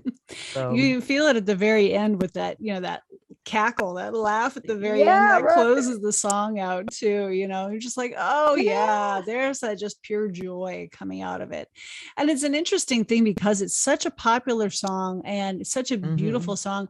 And for people like me, I was kind of a dark kid, so I like all the really dark songs. So Rapture was my favorite, but the tide is high. It's just it's so full of joy that it was a big uniter of generations listening to a song. And I think that's one of the things that made it really popular, is all different age groups could really enjoy it. Yeah, it's a timeless piece. It's an island song, and well executed, well arranged, well performed, well produced. You can't help, it was so infectious. You can't help but like it, even if you don't want to like it. You can't help it. I dare anybody to say it's hokey. So what? I don't think it's hokey at all. It's happy and it's fun, and just enjoy. It's beautiful. And then what I love is what it goes into. So one of my other favorite songs on this, the next one is Angels on the Balcony. And it's an interesting thing that this comes after, and it works really well. So I want to listen to the first minute of this one. Here we go. The children come in here and they dare the ghost, like a fire burning in a stone.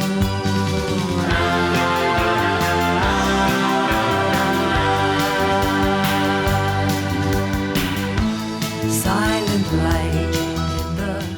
I could listen to it a lot more. I know. What I love is the dynamics, and it's just so full when that I guess it's the chorus.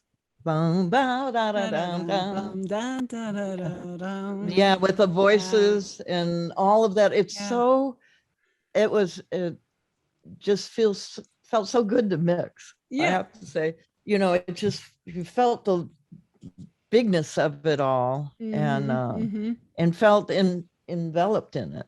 Then it'd go down to the quiet little bit, the verses were gentle and all of that, and then and then it goes wonderful big dynamics. It has a kind of a 60s Doors feeling to me, Oh, I really? think, there's a little, I was listening to it and I was kind of like, what about this? Because I really love it. And I love a lot of, I listen to a lot of, my parents' Doors and Jefferson Airplane and that kind of late 60s, and a little kind of dark surf feeling almost to it, trying to put my finger on it and like a different style there.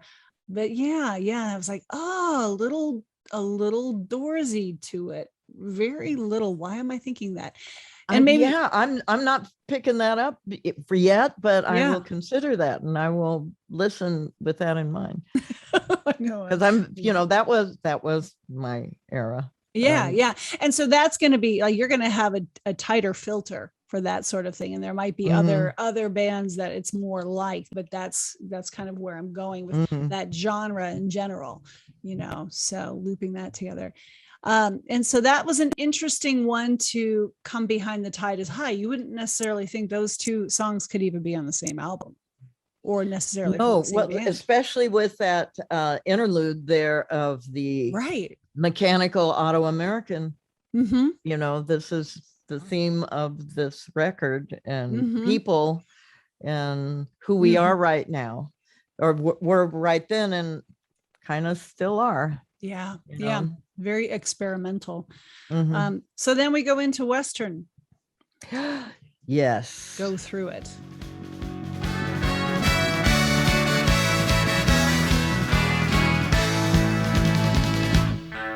She knew it about Route 3. Oh, she blew it. She could have told me he can't say no. He can't ask why. Go through it. Highway bride. He delivers. It's so, so incredibly upbeat. Well, and again, they captured this classic Western theme song style and made it their own. Once again, Jimmy Haskell and those arrangements. I recall Mike really commenting on wanting that sort of sound, and that huge big bombastic Western production, and the guitar sound. That's a classic guitar sound, from that era and genre. So if you see Blazing Saddles, that was an homage to the same sound. So they did their own really wonderful version, and it's just a fun, sweet song, or fun. I love you, honey. Give me a beer. Give me a beer. And it's rounding out the first side of the album because it kind of has that end of like an end of an act, an end of a movie, an end of a scene or whatever. It has a wrap up to it, but you're not done. You're not done yet, but it's almost here's the intermission. Yeah, exactly. Yeah, so you go, let's all go to the snack bar. Yeah.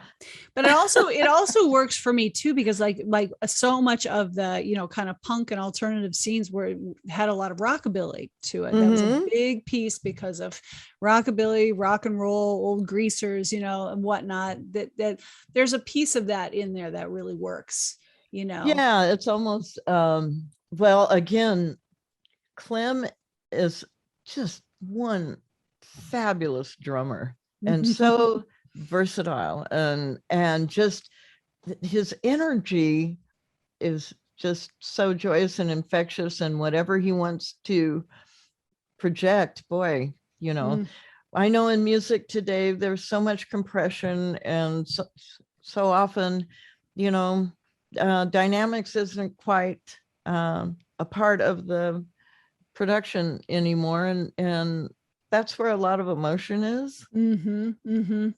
And it takes you through these things and these different feelings and different places. And you don't often get that as much anymore. And I miss that when everything's kind of the same. Like, this one really hits you with the dynamics of the drums. I mean, it's like galloping right over you. Yeah, he's galloping from the beginning, and you can't help but move. And this is another one. Yeah, you kind of want to sing along. Yeah, absolutely. Well, why don't we finish up the second half of the album here? Welcome back. Welcome back. And welcome to side B. Side B, which I love as well. Actually, I love both. I can't pick a favorite side on this one, but I love this first song. Let me cue it up here. This first song, Do the Dark, which I like. Another Jimmy Dustry original. Exactly. So this kicks it off as we wrap up one side, you flip it over and you kind of restart to side two, and kicks off with Do the Dark. Making confidence with an easy eye. Easy words. Oh, what a dancer. Dance you right into the corner in the fire. Do the dark apostle. Do the sidewalk hustle. Do the invisible dance in the fire, fire, fire, fire. Oh, fun. Oh my God. Dance. What a fun song. Yeah. And Tom Scott's also playing on this. He's playing a Lyricon, which was a digital, like a woodwind instrument. He played woodwinds and specifically saxophone, but this Lyricon, he kind of championed that instrument. And so there are a few songs that is on that are popular. One of them is the song Peg on the Asia album Steely Dan. And in fact, a little sidebar story for that, the guitar solo in the song Peg was for about 7.5 months that I worked on that album, was a Lyricon solo. And so I still sort of hear that in my head. The record company decided they wanted a guitar solo there instead to make it more commercial. And so they had to dump that. But my musical muscle memory still anticipates the Lyricon solo. That's cool. I mean, that's what Tom. You get to walk around with that in your head as this personal thing that you have. I wish I had a copy of that. Yeah. Oh man. I love that. Like the feeling of this, it has a very exotic dance feeling, but then she comes in with that voice, and it's just like, it just goes right to a Blondie song. Mm-hmm. Mm-hmm. This is one of those ones that, trying to sing it as a kid growing up as well. It's like you learn these different vocal styles. And she, Yes. kind of brings in that same thing that she does in Rapture, which is next, is Mhm. that she has that really high, that high up in the throat at Soft first. falsetto. And then she just goes Full into that voice. yell. Yeah. And that's full a voice. challenge to do. I think Pat Benatar actually did a lot of that as well. Mhm. I remember playing with that. Yeah, utilizing both voices. Yeah. Yeah. In one song. That's Yeah. can get tricky. It's dynamic though, man. I love that. And then just that beat in this when and then when you get that I don't have all the instruments coming through myself, the verbiage, but just how that the beat goes through the song. It's just I love it. I love that one. Yeah. Sets me up for my favorite song, which is Rapture. And I've got two sections to play because it's got two different voicings really in the song. So, yeah. Well, this song, I didn't even know what rap music was when I recorded that. I did not know that that's what that was. And by Freddie, I didn't know him.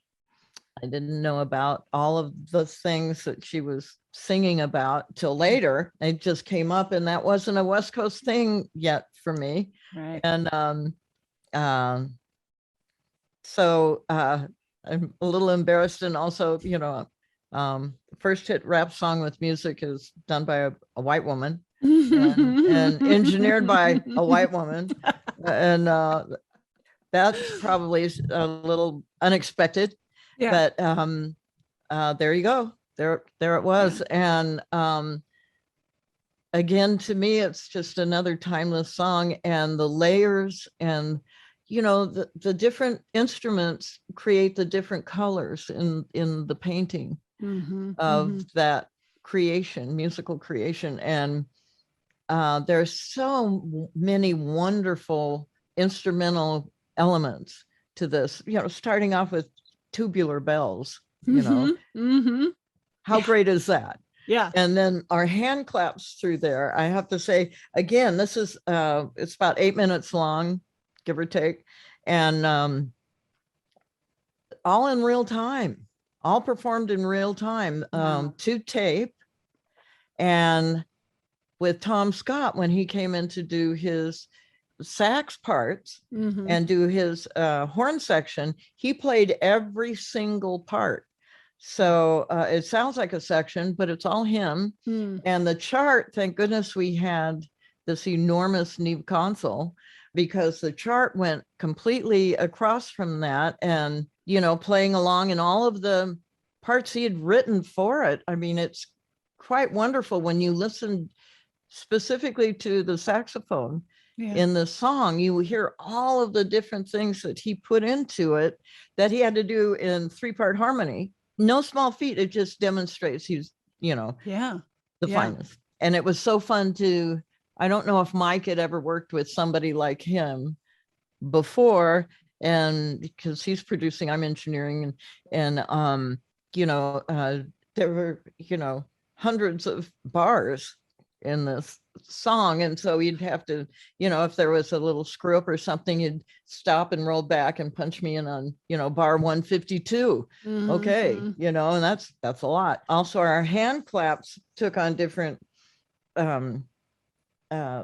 textures and arrangements as well. And we would I think my assistant Gary Boatner was running the tape machine, because I was out there with Mike and I guess Clem, and I'm not sure who else around a mic set on Omni, meaning it'd pick up all of us. And we all had to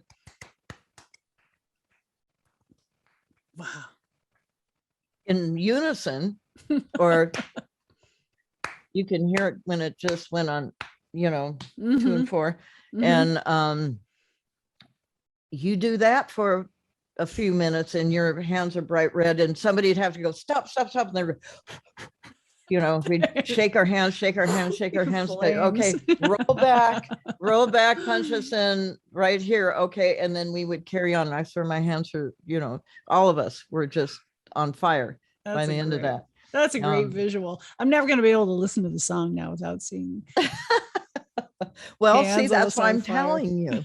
That's why these are all the, blood, sweat, and tears went into this. Yeah. So. Yeah. Well, let's listen to the beginning piece. I want to kind of take us into the start and then into the other piece in a bit. Let's see. Let me make sure I've got my I'm going to start the beginning piece. That's pretty classic, starting with the TV.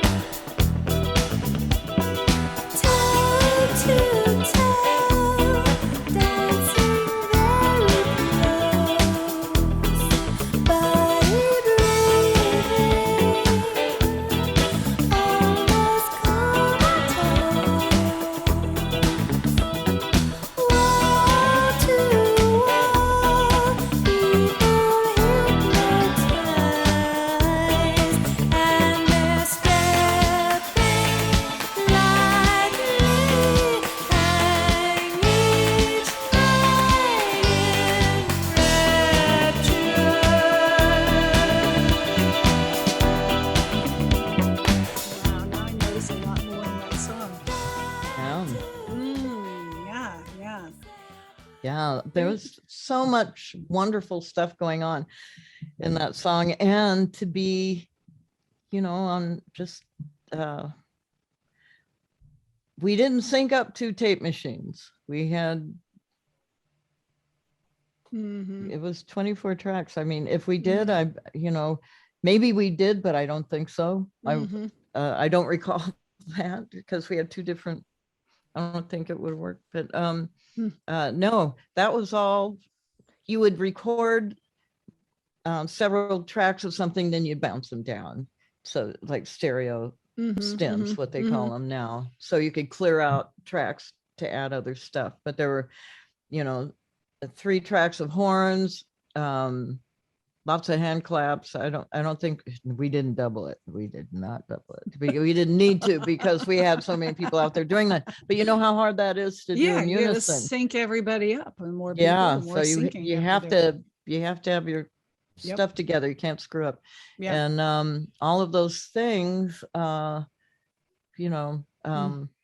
and those wonderful drums of Clem's and the bass of, with Nigel is just spot on through the whole thing. And the that's Mike. He played that through there. Well, but that bass, I mean, that carries it. That's that's that catchy bass tone that takes it all the way through.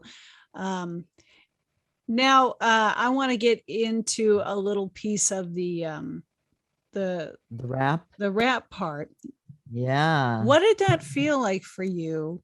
If you hadn't heard rap before, what did you think of this when you heard this? What spoken word? I'd heard the Last Prophets. I'd heard spoken word things before, to music. So the Doors were big on that. So it wasn't unique in that sense. It was just another wonderful flavor of Debbie's, and it's completely flat. There's no echo on it or anything. And so again, this was such a wonderful song to mix as well as record. And so I didn't know what she was talking about yet. And I just went along with it, and then find out later that there's absolutely real people she's talking about. And my whole thing was to make sure I captured it all, and at the right level, at the right compression, at the but I did enjoy it very much. Well, she was just a pleasure to record. You can tell. What I want to know is like when you try to sing this, you really have to have good, or to rap it, you have to have great breath control if you want to get all the way through it. And you have to have groove. You have to have groove and you have to ride on it. I mean, that's the whole thing with rapping anyway. But if you try yeah. Anyway, it's quite a mouthful to get all the way through it, with any kind of, I don't know if character. we, you know what, we may have done it in sections. I can't recall. I wish I could. But I she'd can't have to do remember. it. If she did it live, she had to do it, Yeah. So, Well, Well, that's, again, she's a real singer Yep. She and a knows how- pro. She's a So, pro. Well, let's do a little section of that. I want to find here we go. See where I started this out. All I right. happen to like the second bit because Mhm. it goes into the, get out, and it goes into that guitar. That's Yeah. that's my favorite part of the whole song. Okay. Now Let me you know what you want to be. just have your party on Yeah, TV. on TV. And that was a TV show on cable in New York when local cable stations was TV Party. And in Mhm. fact, they did an episode of it at United Studios, and the B-52s came by. Yeah. At least Oh, it was nice. Fred and somebody, and they sat out on the floor in the studio and did an episode. And so I was just in the control room, and they had a few friends in there. And let me see, who was it? Hunt Sales from Soupy Sales son, Oh, but yeah, Sales, yeah. Mhm, mhm. from Tin Machine, and he was there. And one of the guys from the Bay City Rollers was there.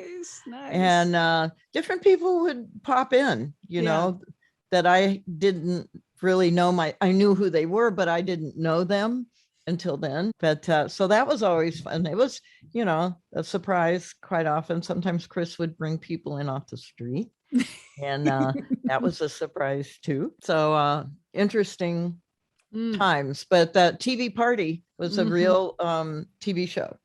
Yep. Well, let's get on to I want to get to far enough back. Mhm.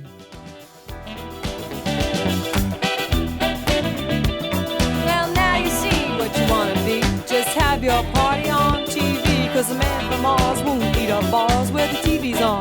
Now he's gone back up to space where he won't have a hassle with the human race. And you hip hop and don't stop, just blast off. Sure shot, cause the man from Mars stopped eating cars and eating bars, and now he only eats guitars. Get up!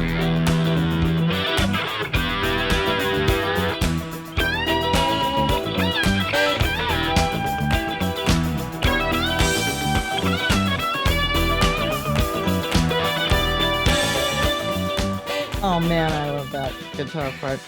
That was fantastic. That's I'm sure that's Frankie. I'm sure that's Frankie. Yeah. He's so good. And I see him around once in a while.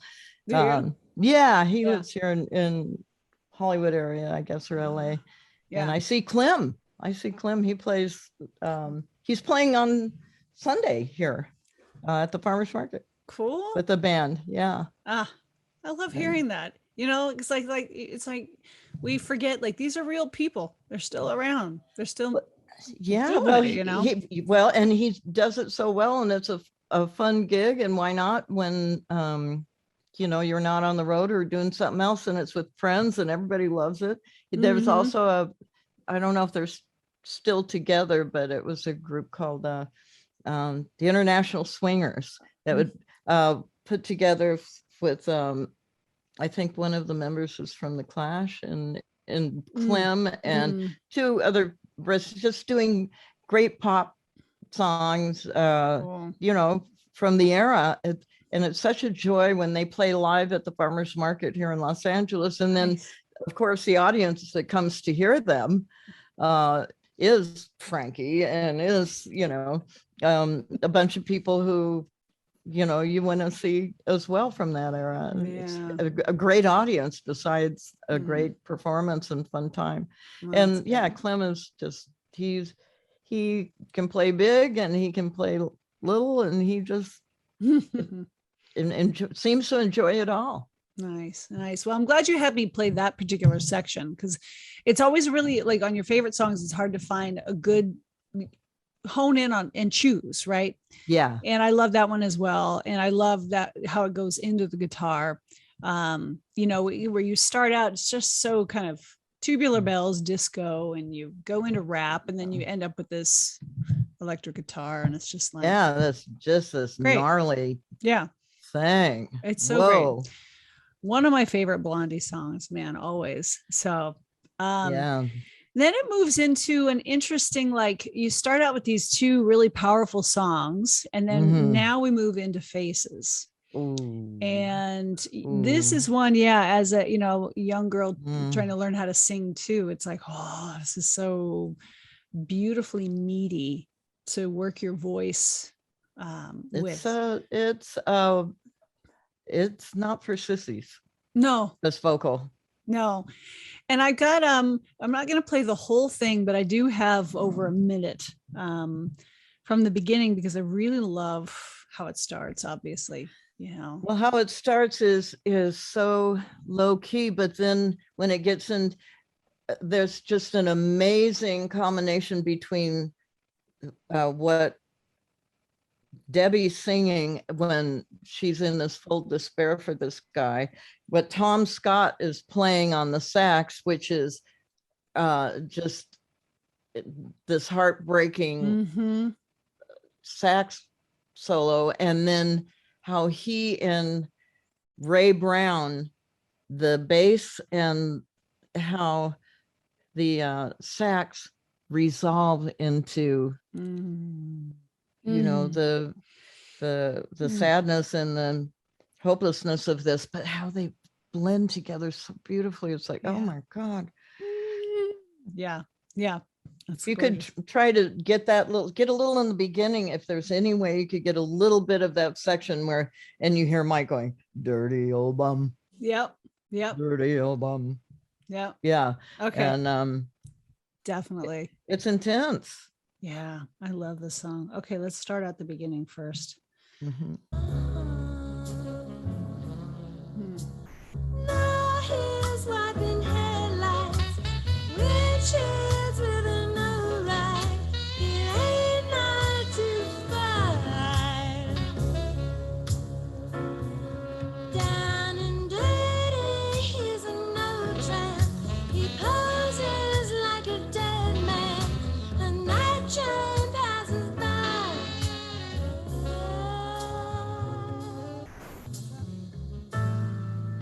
Yeah. Right Well, see, so you're getting the mood, you get, and just the here it's drums, piano, and stand-up bass, and then with Tom coming in with his sax and her vocal, it's just so wonderfully presented, and you know, the picture that we see through what we're hearing is just right there, and how her voice is, you know.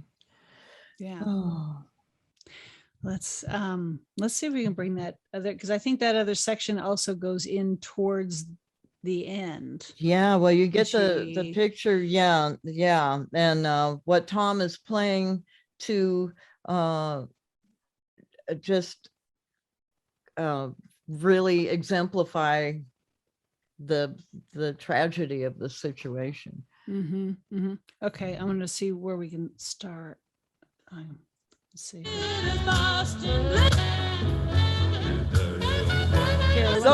Go in a little before that so you can hear the difference in her vocal, how she you know, like the last two lines before it goes into dirty old bum, the strength in her voice. He's standing under street lights. He's thinking of his old life. He lost his pretty young wife. The corner is his big places, cracked for reason beyond recognition.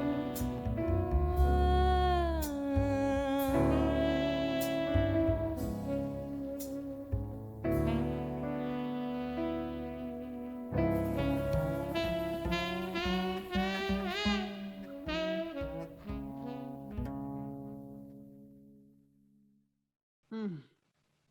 Man. I had to hear the whole, that Yeah. whole, Oh, I'm so glad you played all of it, because it's talk about, I mean, that's a journey, intense journey, all in one song. yeah, Just yeah. takes you all over the place. You're just left with this. Oh my God. Yeah, and I didn't, as a young girl, I mean, I remember all these songs, being so you don't know what any of it really means. You're just No. you don't even know what half the lyrics are or whatnot. You're just singing. Sometimes you know them, sometimes you don't, and you can just feel that the rise and fall, just even when she first starts out with the first word, faces, and she does that rise and fall, and then the song goes rises, and then it falls into that end just before she says, he freezes Christmas season. Yeah, And all you just get saints this protect him. yeah, it's just like, whoa, Yeah. Oh, it's yeah, emotional just talking about it. yeah, I got chills. But how the power of her voice at the end there, I mean, before it goes down into what I would call the denouement, the release there, when it goes into Tom's sax, and how his sax totally takes on that emotion of despair and tragedy and loss. Yeah, it takes you to this place of just like, like, in the intensity, the struggle, the pain, the strife of all of the anger, of all of these, and then it's just, thank you for sharing. It's like it gives a new perspective on all the songs that we go through, to hear this process through it, and to experience these things we experience in one way all of our lives, and maybe step over or don't see, or notice. And it's like hearing, when someone has worked on it, that artistic creative piece of it, and all that emotion and stuff that all of you guys put into this, when you hear that, it draws new attention to things. It brings new light. That's why I love doing these types of things, because you look at things differently and you realize that everything out there, like that, it has meaning. It has so much depth behind it that we don't even know. And to dig into it makes it so much richer, Yeah. I would love to ask Debbie sometime, or Chris. I think Debbie just wrote this one. Let me see. I'm not sure. Yes, she did. Yeah, this Just is her. This is all her. I would love to know the backstory, what inspired this such emotional, amazing song. I love, this is the only song that has acoustic piano in it too. And Steve Goldstein it's just fluid and so perfect for this emotion. Just his sound and Ray Brown together, just, oh my God. Yeah. Beautiful. And that less comes is more. Less is more at this point. And some people don't really understand that. Yeah. Today. Yeah. And it's interesting that it comes right after Rapture. I just think like, wow, how does that work? It works. How does it work? Well, it takes you to a different part of the city. Yeah. A different bunch of people in our Autoamerican existence. I see this, like the Rapture creates this huge space, and then it's done, and it kind of just finishes off and drops off and creates this big open space behind it.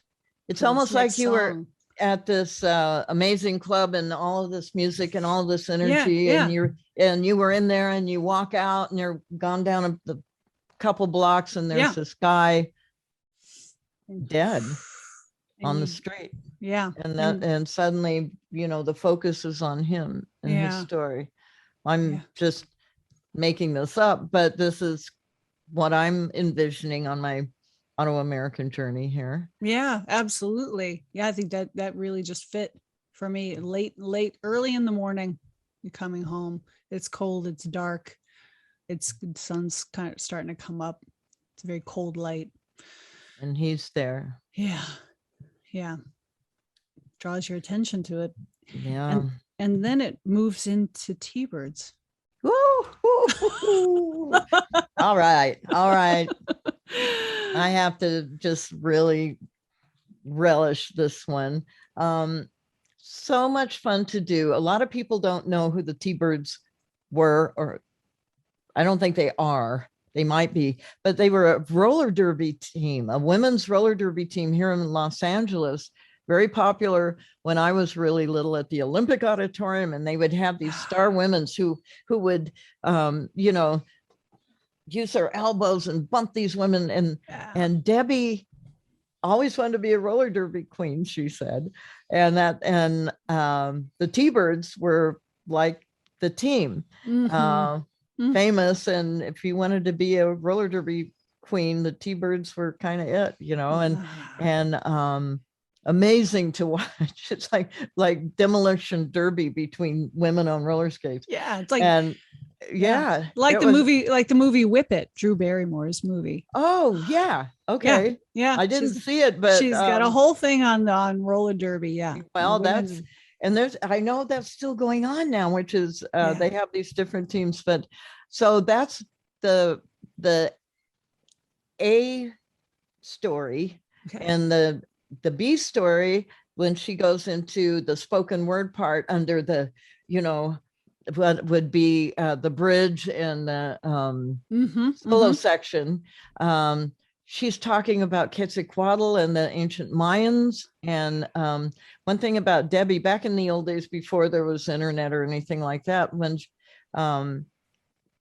she said, or somebody told me that whenever she went to a new city, she would, and if she was going to be there for a while, would go get a library card and hang out in the library. And so she had done all this research and all into the ancient Mayans. And so that's what she's talking about underneath. And once again, Clem's drums are rolling. I just imagine being in a roller derby rink with this, and there's feedback on the guitars, and there's all this stuff, you just feel this energy and this movement that is so dynamic and wonderful. And the singers on it are these two guys, Flo and Eddie. They're known as from Frank Zappa days, but they were also Mark Bowman and Howard Kalin from the Turtles, Imagine Me and You. And so that was them first, and then they were so good to, their harmonies and their voices are so great. So they got brought in to sing on this, which was just the perfect people to be singing backgrounds. And that was a wonderful, wonderful session as well. And I just remember mixing this, and we had this NECAM automation, and so you'd make your moves and then you'd keep them, and then you'd play it back and listen and just go, okay, let me fix that little thing there, or let me fix that there. But it was just, I was so shot full of adrenaline and energy mixing this. It was just too much fun. Oh man. Well, I was going to just play the beginning, and if there's if you want to move to a middle section, let me know. Or if you want to play the beginning, and then the end is so fun too. Their harmonies and This reminds me so much of my mom. My mom really loved like the music from the 50s and the early 60s too, and just that the singing, the harmonies reminds me of that a lot. So well, this is a very full song, and as I mentioned before, this was to be the third single on the record, which I was so excited about, and I wanted everybody to hear this one. If you like those other two, wait till you hear this one too. Sadly, the record company for some reason had changed their minds, and something else happened, and it got pulled, and I was just really sad about that, because I just love it so much. And like I said, I use this song when I go to reference a studio to hear their monitors. This is definitely one of my reference songs, because it's got everything in it, and I know how it's supposed to sound, and I need to feel that same fun energy. And it's an opportunity to share it with people who never heard it before. Yeah, it didn't get its day in the sun, so we'll give it a little. Sure didn't, and it's some attention. Yeah, so let's give it some love right now. Okay, we'll start it off first.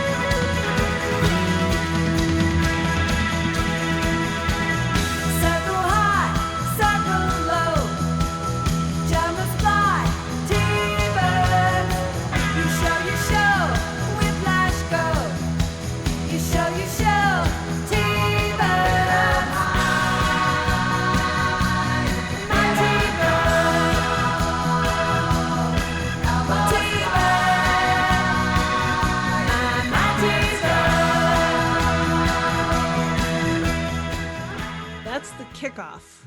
That's And a big. can you feel it? Yeah. We're skating, you know, Yeah. and look out. Yeah. Yeah. I was actually thinking about coming off of Faces into this, where you kind of have this experience of, oh, and you're like, all right, let's go. Let's movement. As soon as you said movement forward, I was like, all right, movement. Let's make some things happen. Yeah. You know, so that's kind of that get up and go. And again, to me, it's a very joyous song. You know, she gets to be that roller derby queen. Yes. So we want to get into, I don't remember the middle section where she's doing the spoken word. Yeah.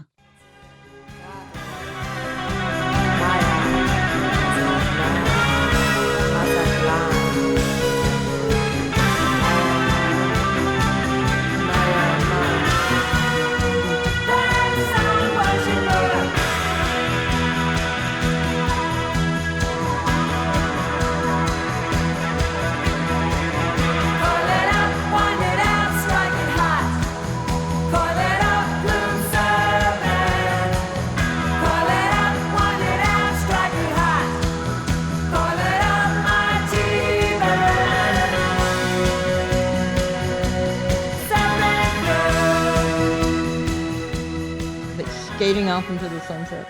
The vocals on that, yeah.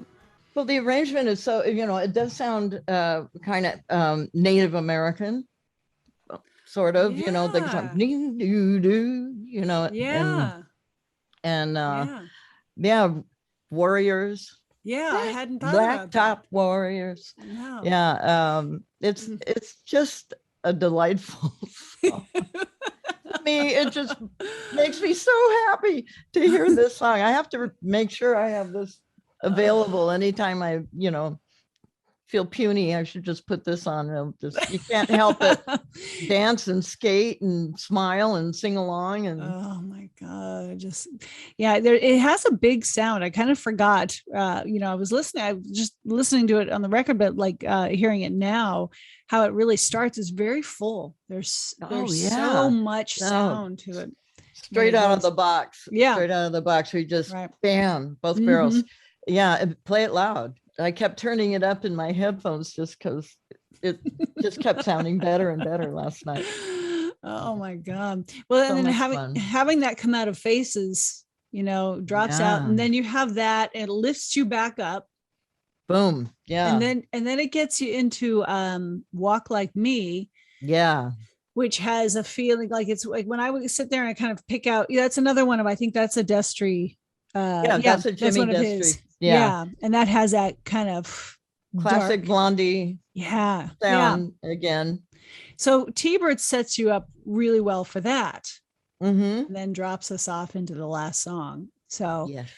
we can let's listen to Walk Like Me and then move into the final one. But there's like a digital delay on her vocal, so it gives it kind of that, you know, that punk sort of sound, that roomy, you know, metallic sort of thing to it. This one takes me back to Parallel Lines very quickly. You know, it's very black and white, you know, that era, you know, late 70s, like kind of a late 70s feel.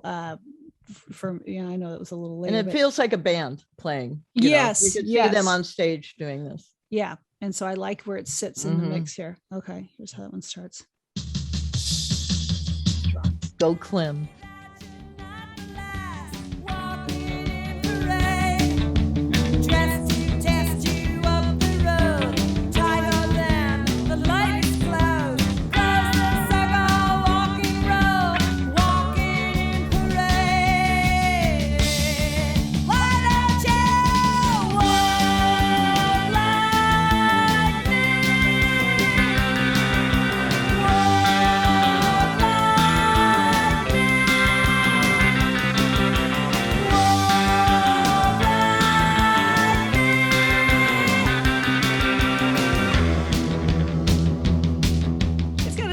That surfer vibe to it. It is a surfer vibe. It's a punk vibe. It's surf punk vibe. Yeah. It's and it's just fun and rollicking and you know, again, it's the band playing.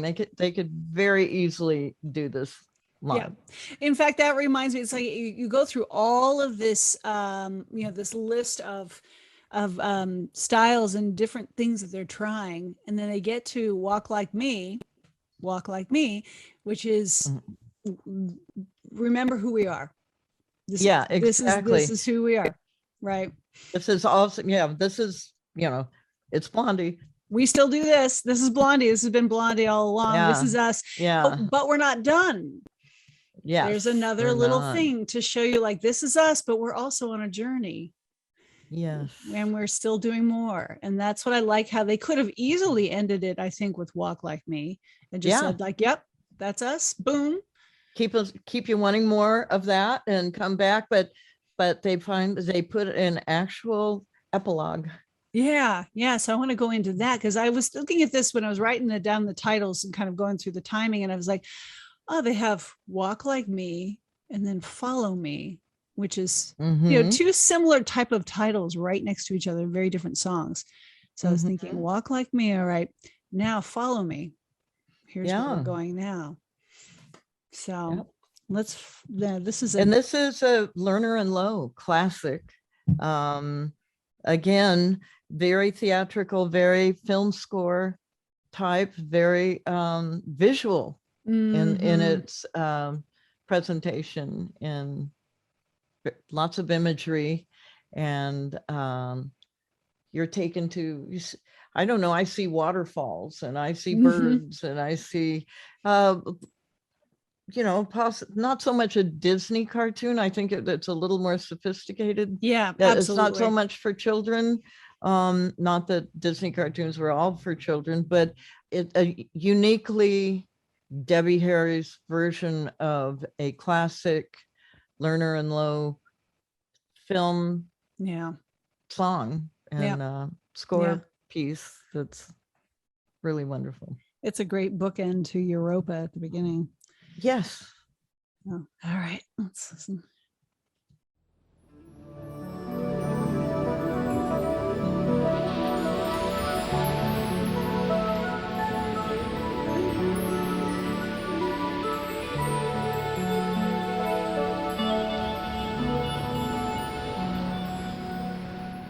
Far from day, far from night, out of time, out of sight, in between earth and sea, we shall fly.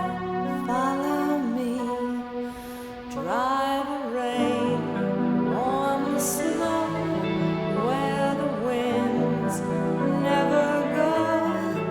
Follow me, follow me, follow me.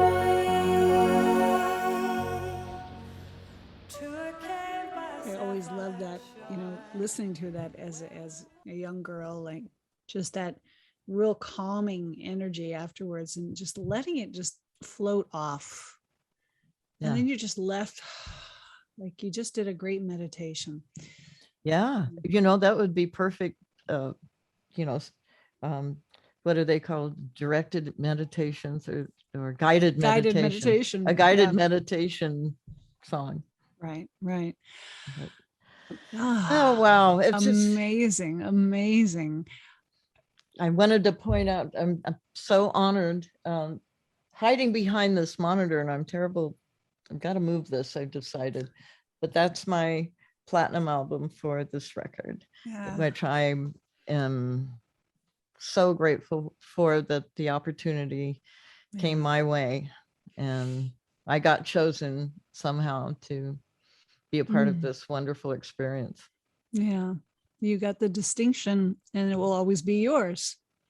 Well, also, as a recording engineer, what you strive for and want is that kind of record that fills you up when you hear it, that you can practice your craft. It really says who you are as an engineer. It's like, the best that you can do and the best that you can give, and you put it into something this good, that you have the material, that you have the talent, that you have the singer and the songwriter and the producer and all of the elements are in place, the fantastic studio and equipment, Right. being able to take your experience and get to do something of this caliber with who you are. And this is always a dream, and a dream come true for me.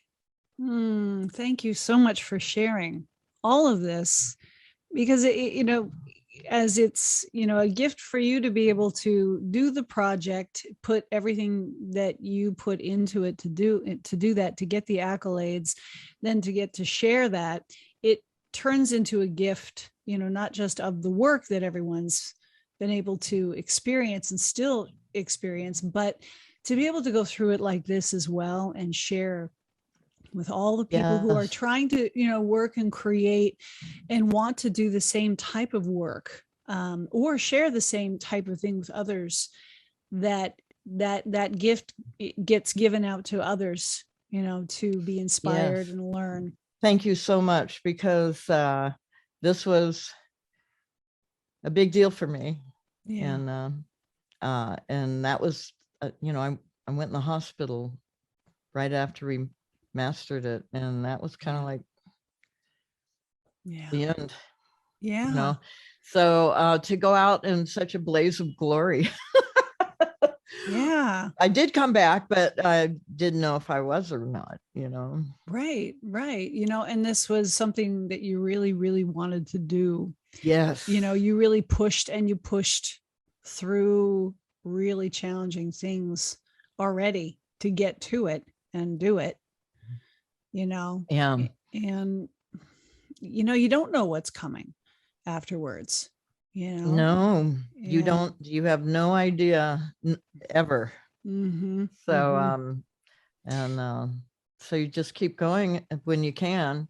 And so it's all good now, but it was kind of a difficult time at the end of this for me, and for a lot of reasons, having to quit, and the stress was incredibly intense. Not so much about the record, just the situation in the industry. And we just been working ridiculous hours, and there was a major imbalance, and I wasn't taking good care of myself, and because you're in that groove and you're immortal and bulletproof until you're not. 1981 to 2021, it's the 40th anniversary. Oh, it is right now. Oh, perfect. Coming up, if it was released in November. Yeah, it said November. Sure some said December, some said November, well, somewhere at the end. It's coming up, and to honor that, that's a big deal. Yeah, it's 40 years. Oh, it says how old we are. It doesn't seem like it. I know. I don't feel like that could possibly be. I know. It just means that our lives are getting longer, things are lasting longer. We're looking at a lot of the music from the 70s and 80s and whatnot, and looking at that going, wow, that it really, a lot of it still holds up. And I also want to point out something too, that there are three elements about recording. There is the tracking and recording, there's the mixing, and then there's the mastering. And all three of these are extremely equally important to the success of the quality of your recording. And in those days, they did not credit mastering engineers. So I want to let you know that this was mastered by Steve Hall, who did a lot of Mike's other records. I would suspect he did Parallel Lines and several others. So I wanted to make sure he got the important recognition that he deserves, that he was the great mastering engineer on this record. These days, mastering engineers are recognized, so you will find that in the metadata or the credits. But back then, this was not due to neglect in their crediting, because they did an incredible, wonderful, appropriate for that time credit list on this record. People were acknowledged. Back then, they just did not, for some reason, include mastering, which is so important, and so now they do. Yes, so Steve did this. Great. Thank you for sharing that. Mhm. And thank you for spending all of this wonderful time talking about all of this. I have so much to process. I get to go back and look through all of this, but it is changed also my view of the album, because you get all these pieces and you look at each one a little differently now. You have a new piece, and that's a Some huge more information. Well, you know what? I've never had the opportunity to discuss this record and break it down like this. And so thank you for doing that for me, to be able to share so intimately with you, and hopefully other people will enjoy listening to this. I hope it resonates with others, and they like to know the backstory on this and this wonderful record that I think holds up today personally. Absolutely. But I'm a little biased and subjective about it. I admit there's no way on this planet I can be objective about this. I just I just love the music, and I I love it even more after going through this and listening to it like we have been.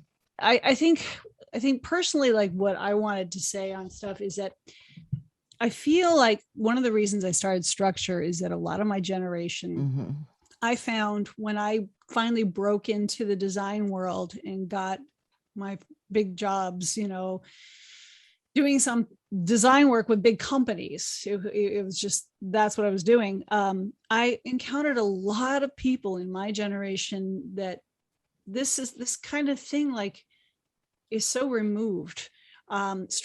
People struggling because everything got kind of really big, and people had a really hard time kind of figuring out how a lot of these businesses worked and how to be, do the things that they saw other people doing and get into these fields. And the younger generations are trying to as well. And these industries have changed, whether it's fashion, design, where it's music, film, any of it.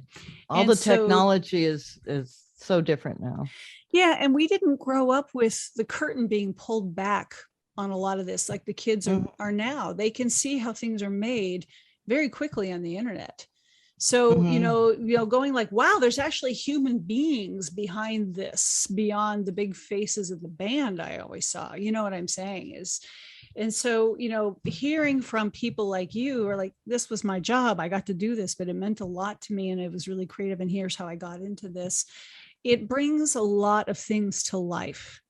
Yes, to connect the dots. Does. You know what was interesting today? Somebody asked me about this, and his question really, I had never been asked this before. Why? He said, I didn't know that you had done this record. Tell me, how did you feel recording this? Did you second guess what you were doing?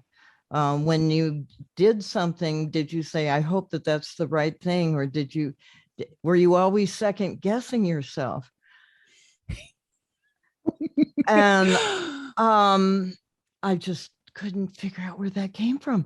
And I said, no, no, because I knew what my technical interpretation was going to be based on what I heard, based on my experience and the people that mentored me and that I got to learn from, mainly producers and engineers, and then also the musicianship and the quality and integrity of all of these people. But I knew how to do that thing I was expected to do. And so I knew what I wanted to do, but I had mentors. I wasn't sitting in a room watching YouTube and practicing, how to adjust my compression and wondering, is this the way to go? I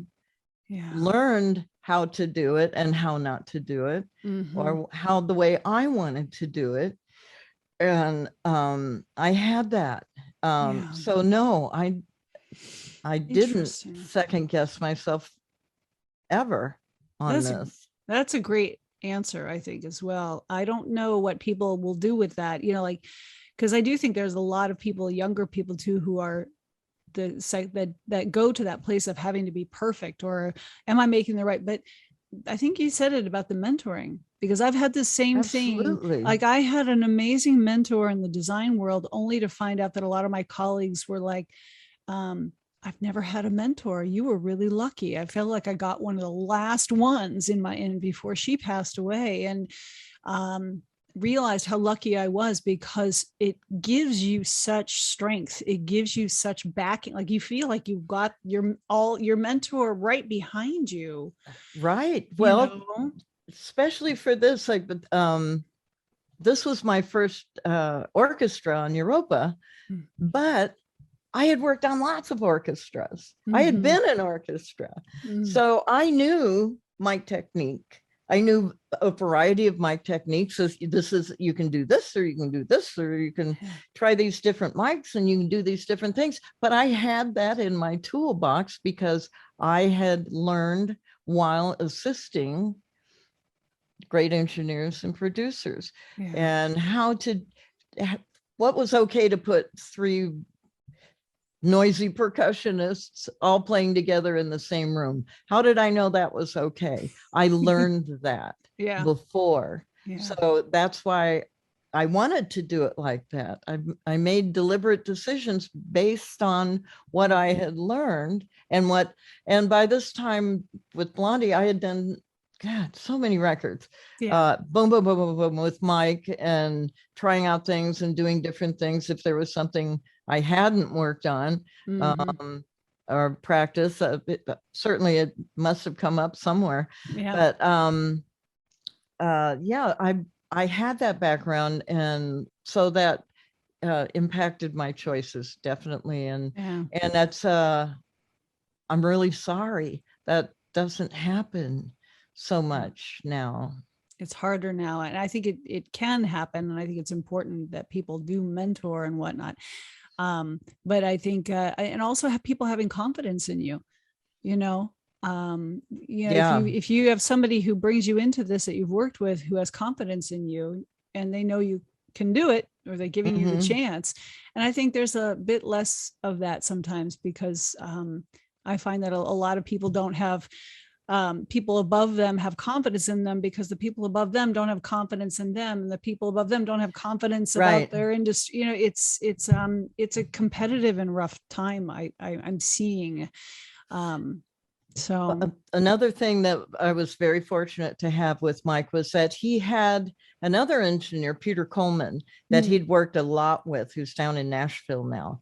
But so I got, not only could I bring what I carried and learned and knew to the table, but Peter helped me segue into, this is how Mike likes to do things, or this is the my Sharona mic technique, mic setup. I know how to do that.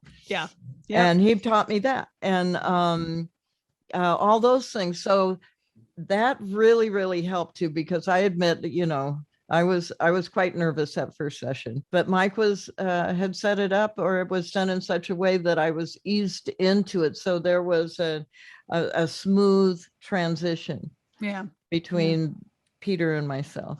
That's great. You have people helping and looking out for you.